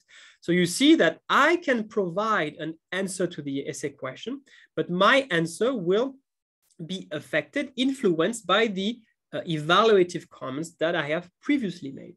So I have written the full conclusion. This would be a good conclusion, that you would use the evaluative comments that have been previously made. So a conclusion should always start by what I call a signal. The signal is just to tell the examiner, hey, look, I am ready for my conclusion. Something like overall, whether or not the costs of economic growth outweigh its benefits depends on multiple factors. Okay, but of course, some students they would simply stop there. That's definitely not a conclusion. This is just the signal to say, okay, now I am ready for my conclusion. And then you see you have a certain set of conditions, the conditions under which the benefits of growth are likely to outweigh its costs. So if the industry is in expansion or labor intensive, if population is held constant, and if inflation is anticipated and remains low, then the benefits of economic growth are likely to outweigh its costs. However, if economic growth is mostly driven by the expansion of capital-intensive industries or by an increase in population, and if the resulting inflation rate happens to be unexpectedly high, then the benefits of economic growth are likely to be outweighed by its costs. And you can even add a few remarks, but I'm not going to discuss this because this is even more advanced. But you see that essentially this is a good conclusion. This is a good answer to the essay question. It is clear, it is specific, it does provide a nuanced answer where you say that it depends on some factors, and you explain, you refer to the previous comments that you have made to provide an answer to identify the conditions under which the answer should be yes and the conditions under which the answer should be no. Okay. So, okay, let's be honest. I don't expect students to achieve this level of evaluative comments, but I think it is perhaps something you can print for them, something you can show them so they can really understand what is the process, what is to have examples of evaluative comment, and especially how they can use these evaluative comments in their conclusion to provide an answer to the essay question. Comments, questions, I'm listening.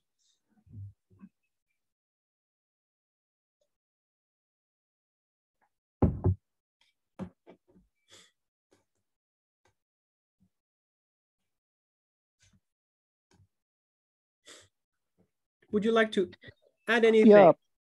Yeah. Professor, while listening your this table of conclusion, so I was thinking that it is possible that if we can construct similar table for different types of essays, right?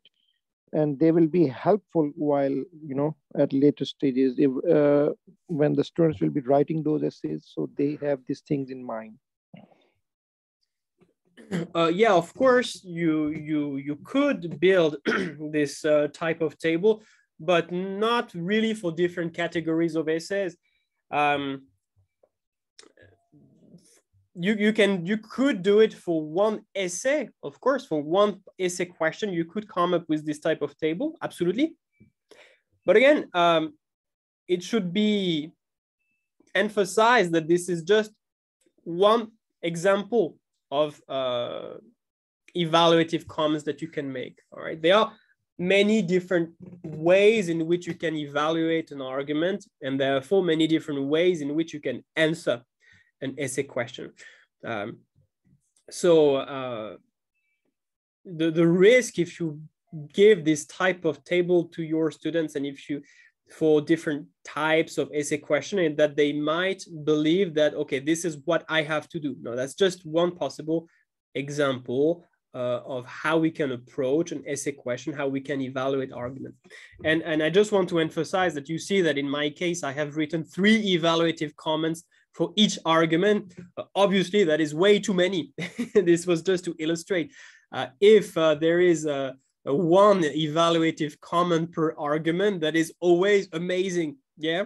And so the table, because what I did in this example is that I had only 1 argument per part, but 3 evaluative comments per argument. When students write an essay, it's likely to be the opposite. They should have at least 2 or 3 arguments per part, but no more than 1 evaluative comment per argument. Because otherwise, of course, they will never have enough time to write their full answer. Okay. Yes, have I answered your question, Schwab? So you can do that, but probably for each individual essay question, I don't see how you could build this type of table for categories of essay questions. Yeah, I understand your point. Yeah, I got your point. Does anybody else want to add something about this presentation on how to evaluate within an essay?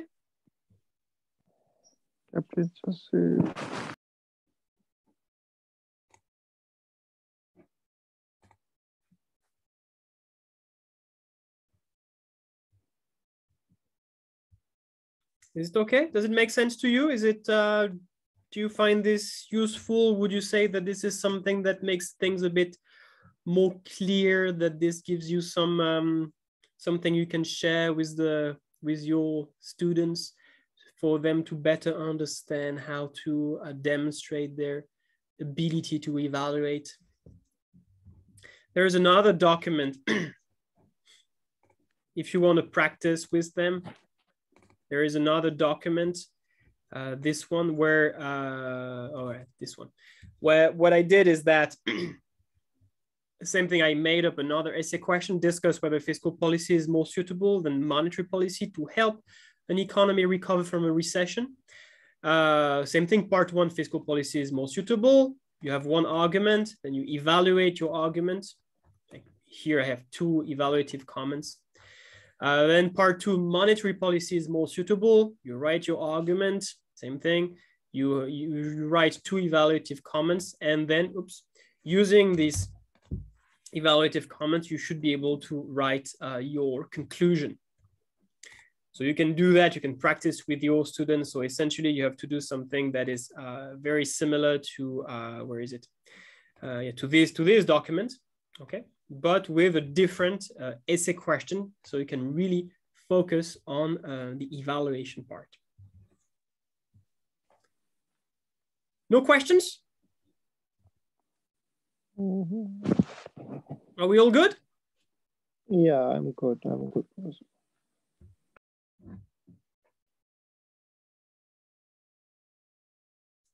So if you want to keep it simple for your students, as practical as possible, just tell them, once you are finished writing an argument, take 1 step back read your argument again, and assess it. Is it always true? Is it, under which conditions is it a powerful argument? Under which conditions is it a weak argument? You can remind them of the classification you work with. Perhaps it depends on the type of something. Perhaps it depends on the elasticity of something. Perhaps it depends on the size of something. Perhaps it depends on the time period. And if you do this process, this checklist essentially, after each argument, students should be able to find interesting things to say. And then tell them, okay, and once you are about to write your conclusion, use your evaluative comments to answer, okay? These are conditions that have an influence on the weight of your argument. So use these evaluative comments to determine the set of conditions under which the answer should be A or the answer should be B. I think that's practical enough, simple enough for them to be able to write good evaluation. Okay, no more questions?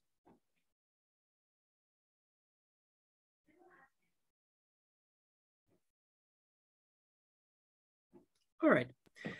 So actually, Professor, what I understood is that there are two things. Actually, first of all, the student should be very clear about his his argument, whatever he's making, and then he needs to explain it, you know, but like explain it in a logical way. Sometimes the student think that which side they want to take because it's a subject of economics, like it doesn't have just a white or a black area. There are some of the gray areas as well. But only if they can explain their argument, only then they can get a high score. Yeah, I got it from your. Yeah, of course, and that's what I said earlier. An evaluative comment in itself, it's a full argument, which has to be stated, which has to be explained, and if relevant, if useful, has to be illustrated. It's not enough to state your evaluative comment. You cannot simply say, okay, but it depends on the type of inflation. No, of course not. It's something that deserves an explanation.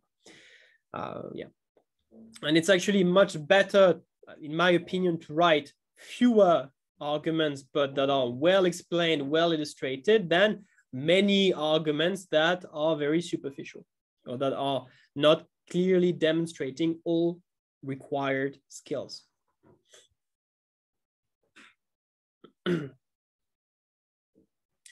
Okay, I see it is 11:30, so we can either move on and talk about the planning and the structuring of the essay. It should take us 45 minutes, 1 hour, or we can leave this for tomorrow for the next session.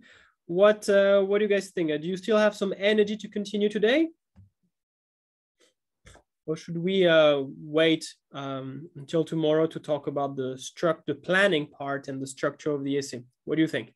I'm happy with both. I can continue for 1 more hour, 45 minutes, so we can finish this, and tomorrow we can focus on the to examine, to analyze answers from students.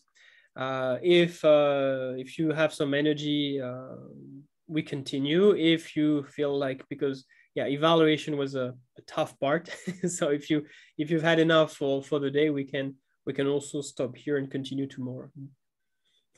Okay, please tell me what you think in the chat box. If you want to continue, if you want us to just do this tomorrow, I am happy with both solutions. Yeah.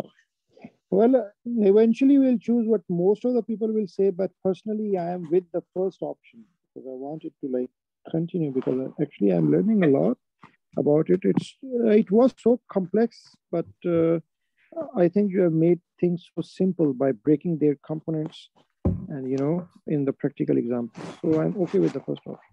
Okay. Okay, well, let's continue. I'm happy with it. I still have some energy left. And the last, okay, evaluation like this presentation that I just made is that by far the most advanced, the most difficult. What we got to do now is easier. The structuring and the planning, it should be much easier. Okay, and it might not even take 1 hour. Okay, how to plan and structure an essay. Let me share my screen. Okay, so how to plan an essay. So first, what we should, sorry, do you guys see my, no, you, okay, you should see my screen. Yes, better. Okay. The first thing that we have to understand is what if we write without a plan? What if we start writing without having our answer plan?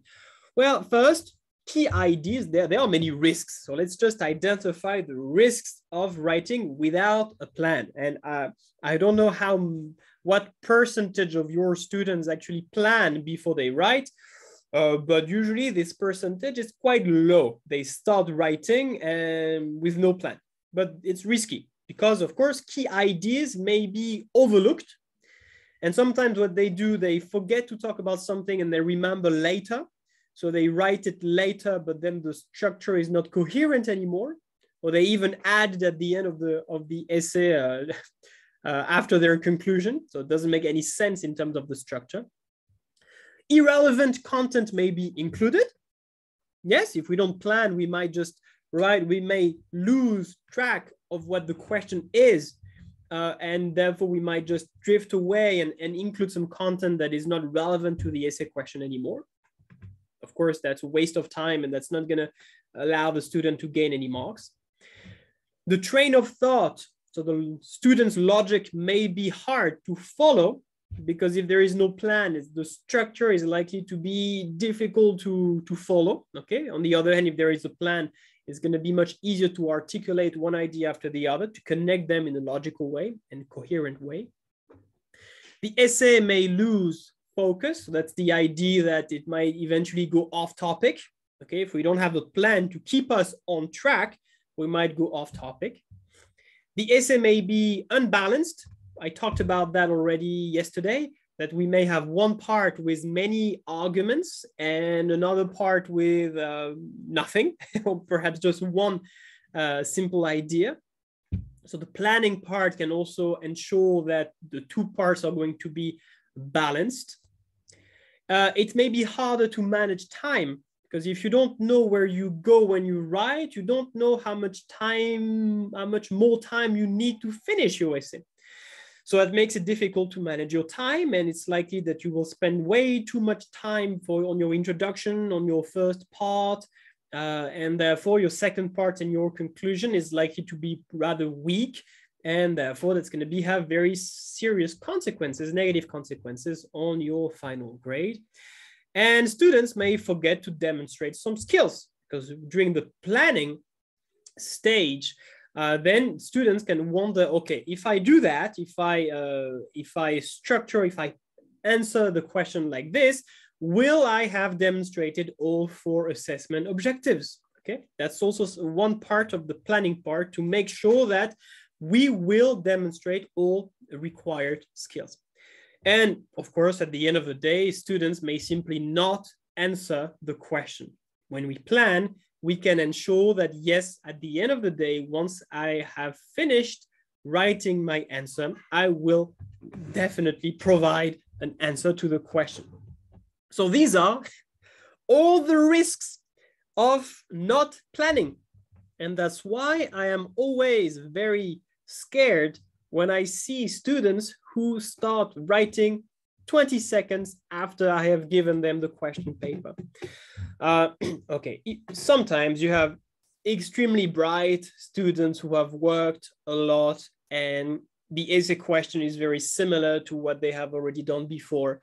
So they already have a very clear idea of how to structure the essay, what arguments to include, and so on. Okay. So this may work for some very few students. But for most of our students, we need to plan. And even for myself, when I answer an essay question, I plan before I start writing. Okay. So how much time to allocate to planning? That's a good question, because obviously not planning at all is risky, but spending 20 minutes planning is obviously too much. So think about it. How much time would you advise your students to allocate to planning before they start writing? So of course, it can vary from one essay question to the other, from one student to the other, but overall, on average, how much time do you think students should spend planning before answering? Please tell me in minutes. Angela says 5 minutes.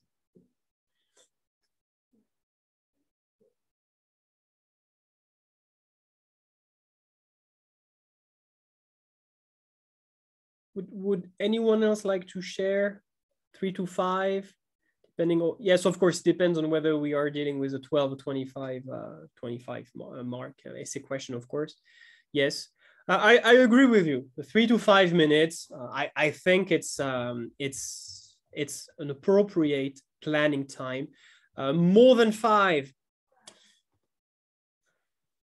The problem, of course, is that there will be less time left to write. Okay, less than 3, so more than 5, yeah, maybe too long. Less than 3, it's likely that the plan is going to be too superficial, not detailed enough. So yeah, usually, just like you said, 3 to 5 minutes, to me, it is very appropriate to plan an answer. And what I sometimes do, not always, but yes, sometimes when your students write an essay in class or practice or formative assessment, wait for X minutes before giving them the answer sheets. So you give them the question paper, you may give them a draft, and then you wait until you wait for 5 minutes, for example.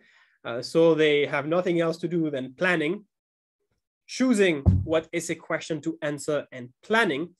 And after 5 minutes, okay, you give them the answer sheet so they can start writing. Or simply, to keep it simple, you tell them you can't start writing your essay before 5 minutes. Could be a solution. So then how to plan an answer? There are obviously many possible methods.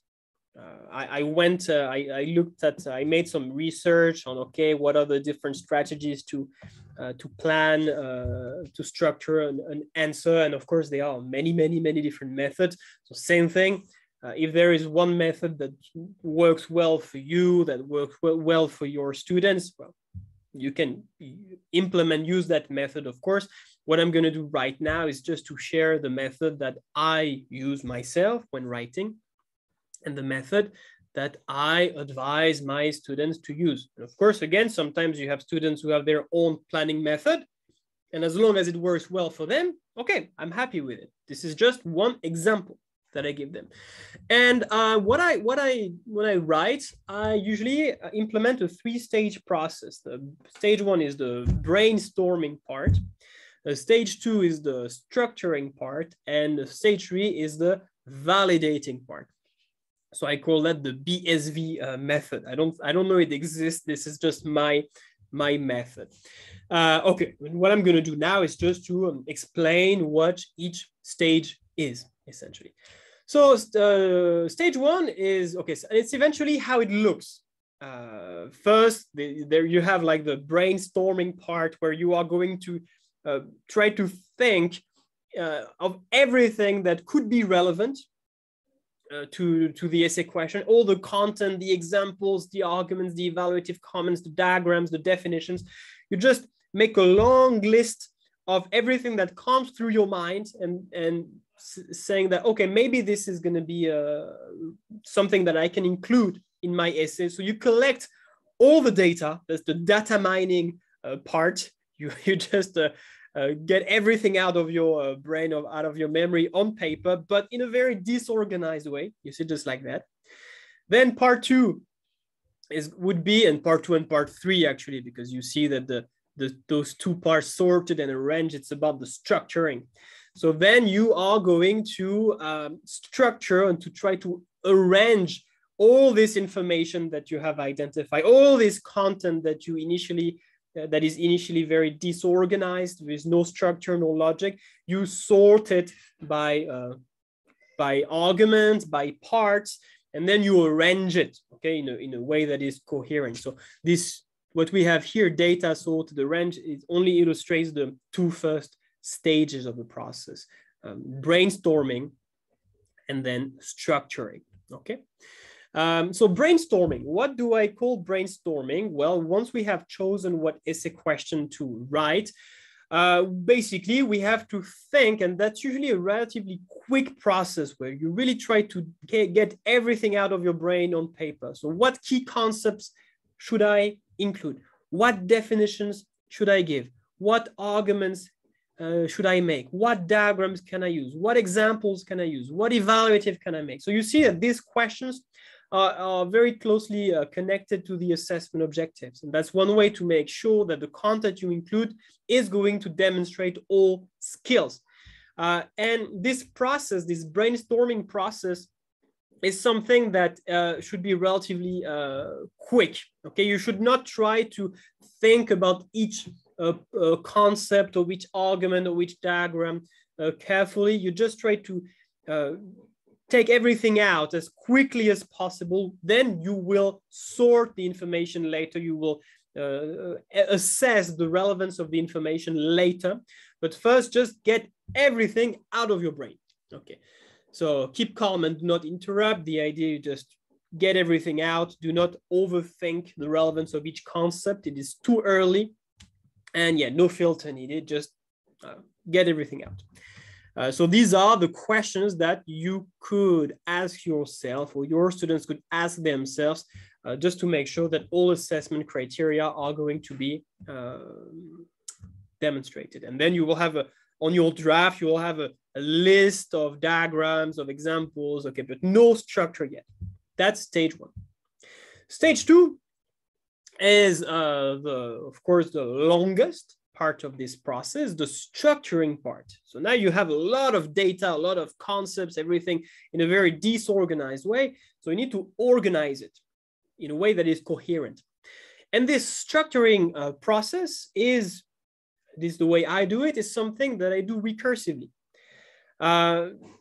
What I mean by that is that first, I take all the information that I have, all the information that I have identified in stage 1, and I try to organize it in 2 or sometimes 3 big parts. Okay, say, okay, that's going to be my introduction. That's going to be part 1. That's going to be part 2. That's going to be my conclusion, perhaps. So basically, first you try to organize this data into a few big parts. I think okay. Yeah, so each step of the procedure operates at different levels. So first, the overall content, all the data, all the concepts we have identified should be organized into 2 or 3 big sections. That's what I call the skeleton of your essay, the big part. Okay, so then you already have some structure, okay, but still within each part, you still have everything completely disorganized. And then you do this process again, but within each of your big parts. Okay, so you take the big part 1 and you organize the content within big part 1 into 2, 3 big arguments.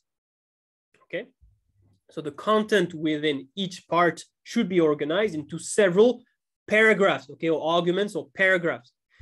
Okay, so we can see that as the muscles of your essay. So first you have the skeleton, 2, 3 big parts, and then within each part you have 2 or 3 paragraphs. And then you can even do that again if you want to take this structuring process even further. You can do that. You can organize the content within each paragraph. Okay, first I will say that, then I will explain using this argument, then I will use this diagram, then I will use this example. Okay, so you can structure each individual paragraph within each part of your essay. So we can call that the skin of your essay. So you see skeleton, muscle, the skin. So it's like if we are building a human being. So yeah, the content within each paragraph should be organized into a sequence of well-connected sentences. So then you're going to tell me, but how is this even possible to do this in only 5 minutes? And yeah, to be honest, it's hard. So it's okay if, for example, the last stage, the third stage, if it is something you do as you write. Okay, you could, the planning before you write could be only part 1 and part 2, where you identify 2 or 3 big parts and 2 or 3 paragraphs within each part. Okay, and then connecting each sentence within each paragraph in a coherent way. This is something you can do on the go as you write. Okay, yeah. And during that process, the content that does not fit could be left aside. So if you have some content that you identified during the brainstorming stage and you feel like, this argument, this example, this evaluative comment does not go anywhere, it's better to leave it out. Otherwise, it may undermine the coherence of your overall essay.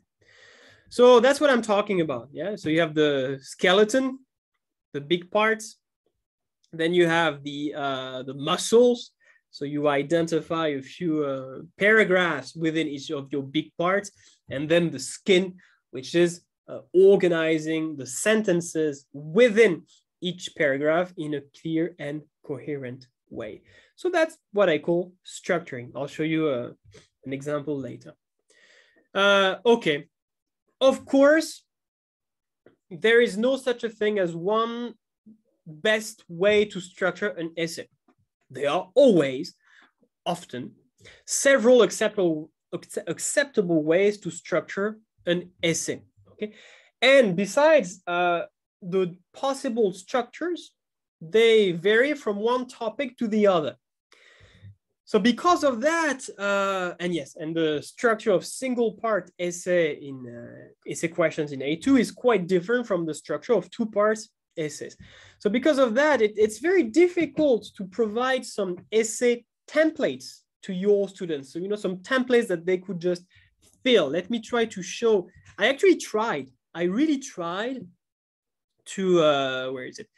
I really tried to provide templates to students. Let me try to show you one example. But I just don't think this is something that has proven very, very effective. So this is something that I attempted to structure. So this type of template in which students just have to fill the table. Okay, so you have like introduction, so where they would define the keywords. Then you would have part 1. We have your first argument, statement, explanation, illustration, key terms, diagrams.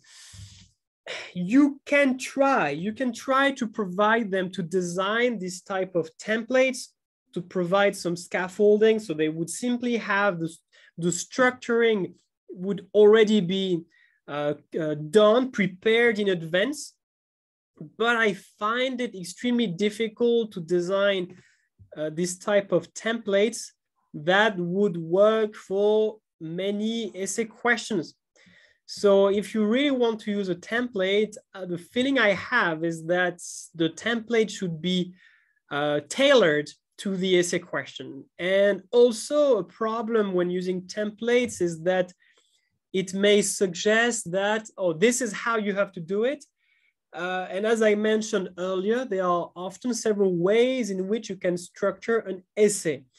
So I usually do not use templates, at least not for full essay questions. You can use templates for individual arguments, okay? Statement, explanation, illustration, keywords to define. You can actually do something like that for this one. You can provide this type of template for one individual argument. You state it, you explain it, you illustrate it. You can ask them to list the keywords they have to define, the diagrams that they might want to use, okay? But to come up with templates that can work well for full essay questions, I find this excessively difficult. And again, I believe that we would have to customize templates for each type of essay question.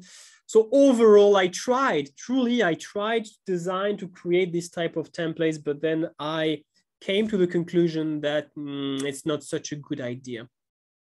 So overall, I don't advise you to use this type of templates.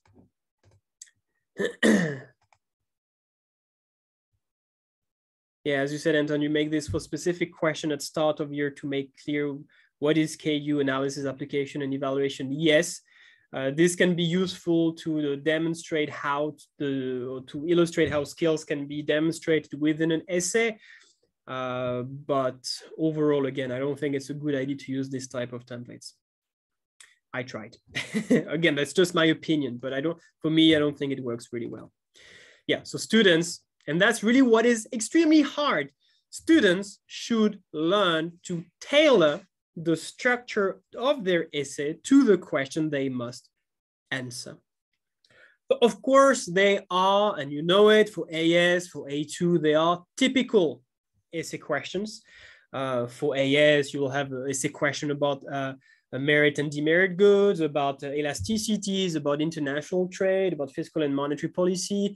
In A2, you will have about efficiency, about consumer equilibrium, about the classification of countries. So they are very typical essay questions. And for each of these typical essay questions, they are often typical ways in which you can structure your answer. So if students have practiced and have written various types of essay questions, they should already have a pretty good idea of what structures can be used for each type of essay question. But you should always encourage them to be flexible and to really think about what structure would be ideal for this particular essay question, rather than just replicating the same essay structure that they have used in the past. Okay, that's why the planning process is so important.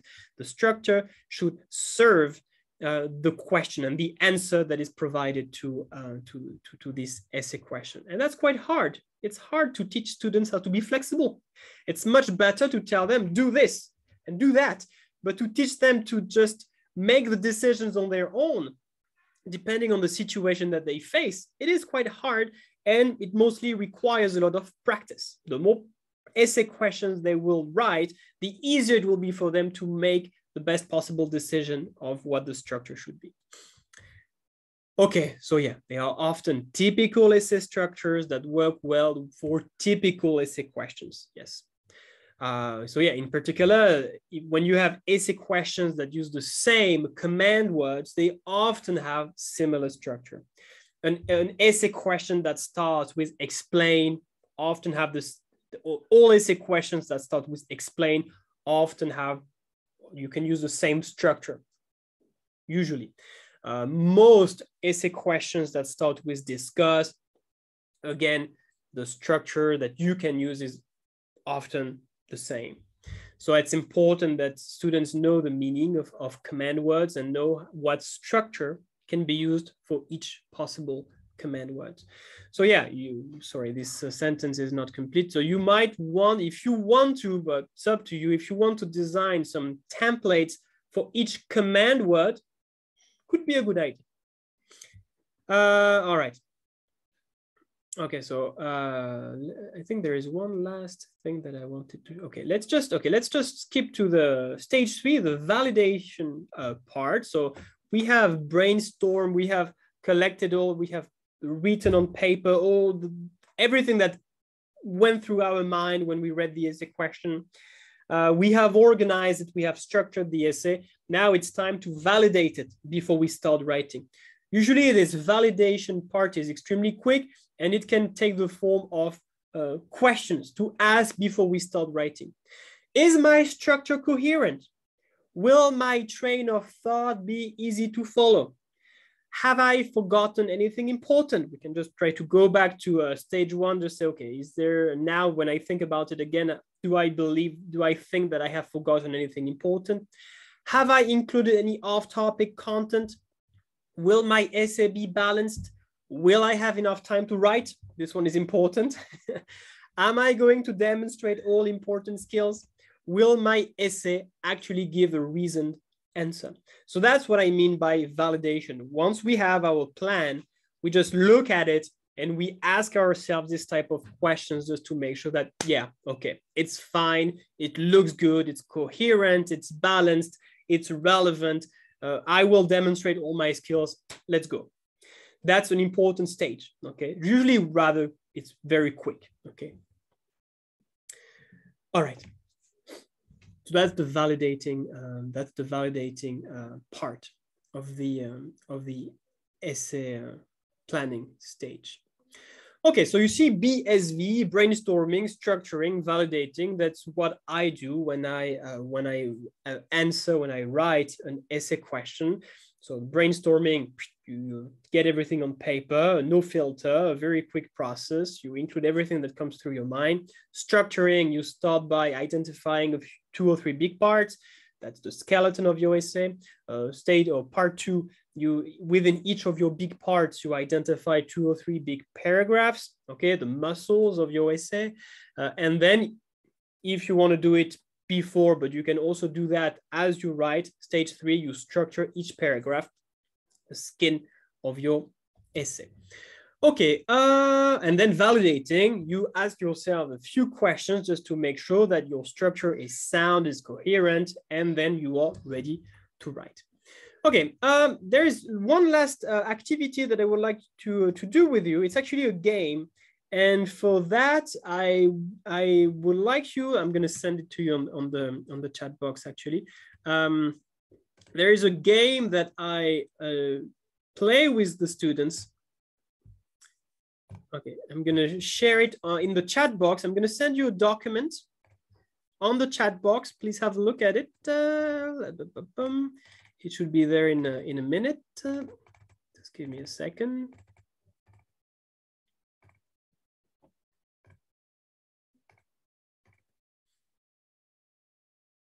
All right, do you see the document in the chat box? It's called How to Structure an Essay Game. Let me open it, my computer. So that's a game that I play with the students. You should be able to get it. So it's something that I do. I usually it's a group work. So I make groups of 4 or 5 students.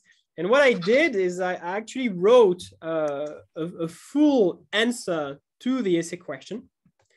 And I have, well, cut sentences like a jigsaw puzzle, or like a puzzle, yeah. And then, of course, there is each part has a number, but I think there is a mistake in this document, if I remember. I think there is one sentence is there, same sentence is there twice, but it doesn't really matter.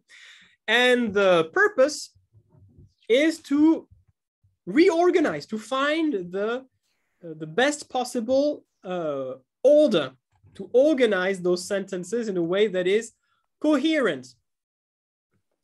And it's extremely useful because it forces students to think about the structure and to think about, okay, what would be the best way to organize those sentences to, you can't find it in the chat box? Well, I see that it has been shared in the chat box. Can you guys open it? If you can't find it in the chat box, you should be able to find it directly on the website. If you go to resources, you go to workshop, resources, and then you should be able to download this, PDF document, how to structure an essay.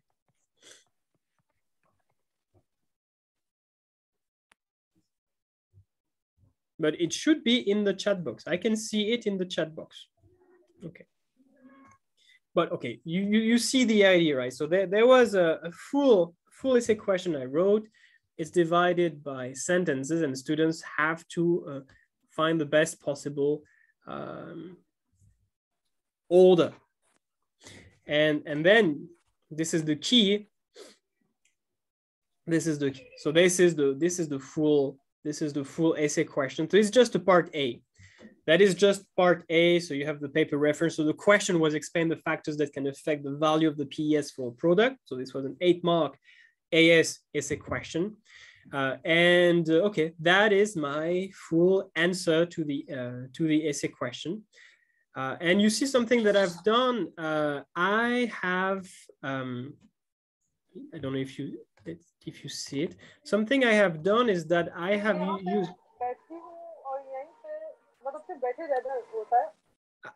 used different colors for different assessment criteria. So for example, here KU for knowledge and understanding, okay, because clearly that's about the definition of PES. So the beginning, of course, we start with some definitions, so that's mostly knowledge and understanding. Then I have underlined the argument. So this is my first the first idea. Here, my first argument. So same thing, AN for analysis, AP for application. Again, my second point, my second argument here, KU for knowledge and understanding, analysis. And here I only have two arguments in this part. You see that there is no evaluation because this is part A, and yes, no evaluation is required for part A. But yeah, using this type of game can be quite effective because again, it's really going to encourage the students to think about structuring, about what makes more sense to put this before that, that before this. And it's also something that is quite engaging. You can make the game very difficult, as I did, if you divide the essay into individual sentences. So you see for this particular essay, there are 20 parts. So that's a lot. If you want to group 2 or 3 sentences together, so you make so your puzzle has fewer pieces, of course you can do that. You can adapt the game to let's say so it provides the highest possible benefits to your students.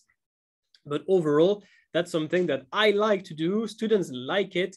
It's engaging and it helps them to better structure their essay questions. So we are not going to do it together, but you can try. Try if you want to try without looking at the key. You can try to complete the puzzle, and then once you feel like you have the right combination, you can have a look at the key just to double check whether the order you came up with is the order in which I have written the essay myself.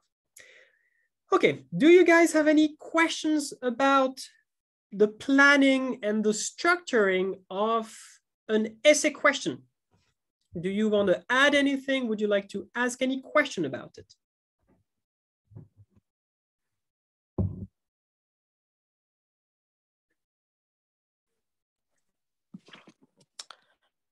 I'm good until here, and I found this game very, engaging for the student. I think it's a very good tool to make their thought process and build their thought process in a homogeneous way, so that their thinking process just, get harmonized with the teacher one. Yeah, it's good. I'm good. And you can make them compete. You can have like 3 groups, 4 groups. And you can have a prize or something like that, and tell them, okay, whoever gets the right order first will get, I don't know, chocolate or no homework for next week. And yeah, if you make them compete like that, you'll see that they will be very excited, and they will try to cheat by looking at what the other groups are doing. It's fun, okay? Yeah. This is a final tip. If you have a lesson observation, that might be good, okay? Because, well, try it before to see how your students respond to this type of game. And if the first experience goes very well, if you see that they enjoy it, this is something that you could do when you have a lesson observation. And well, whoever observes your lessons is likely to be quite happy about what you are doing, because the students will be very engaged. The pedagogical content or the teaching content or the learning content is going to be extremely important.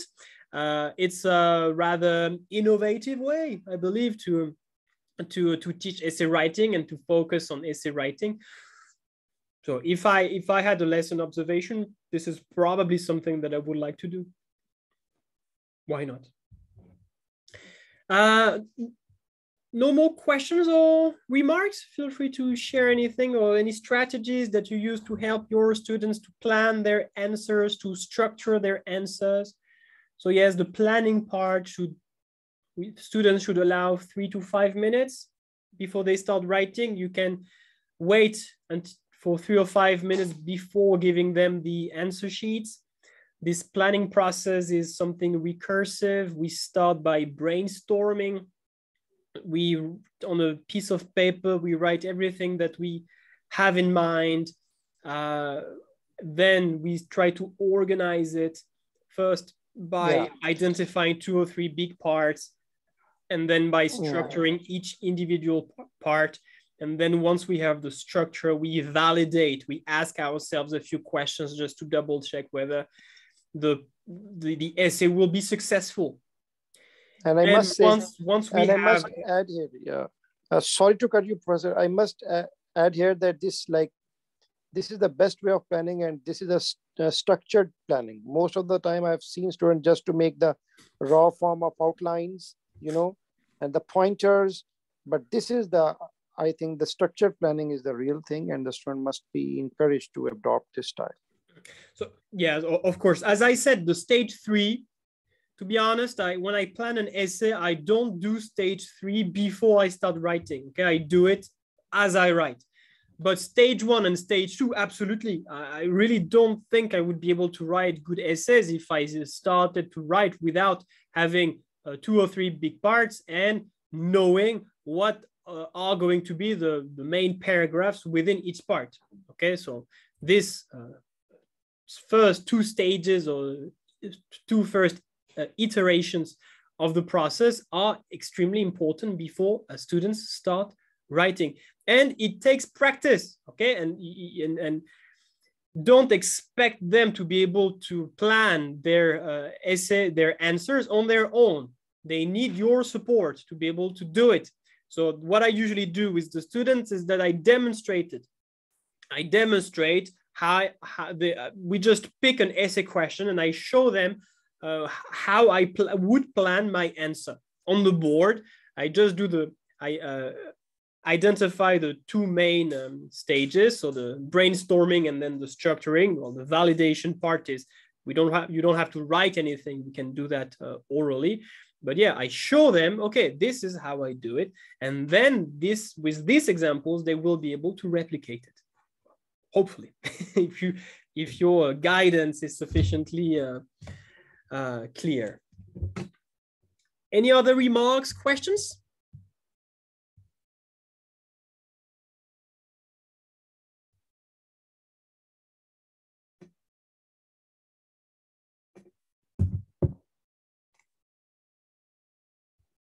Yeah, it takes practice. It does take practice. But again, writing without a plan, this is very risky. Very, very risky. And the main threat is really not answering the question. And that's often what happens. So even if the students don't go through the entire process, they should go as far as they can. Okay, so tomorrow is going to be our final day. Tomorrow is going to be entirely dedicated to the analysis of answers from students. I have received some work from your students, but I would like to receive more.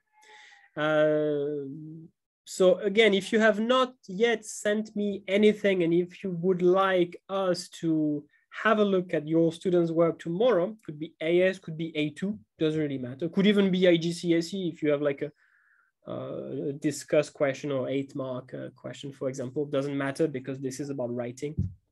So if you have not yet sent me work from your students, please do it as soon as possible because I need some time to review it and to select which pieces of work we will discuss together. And yeah, and that's about it. We have covered all the content about essay writing that I considered was important.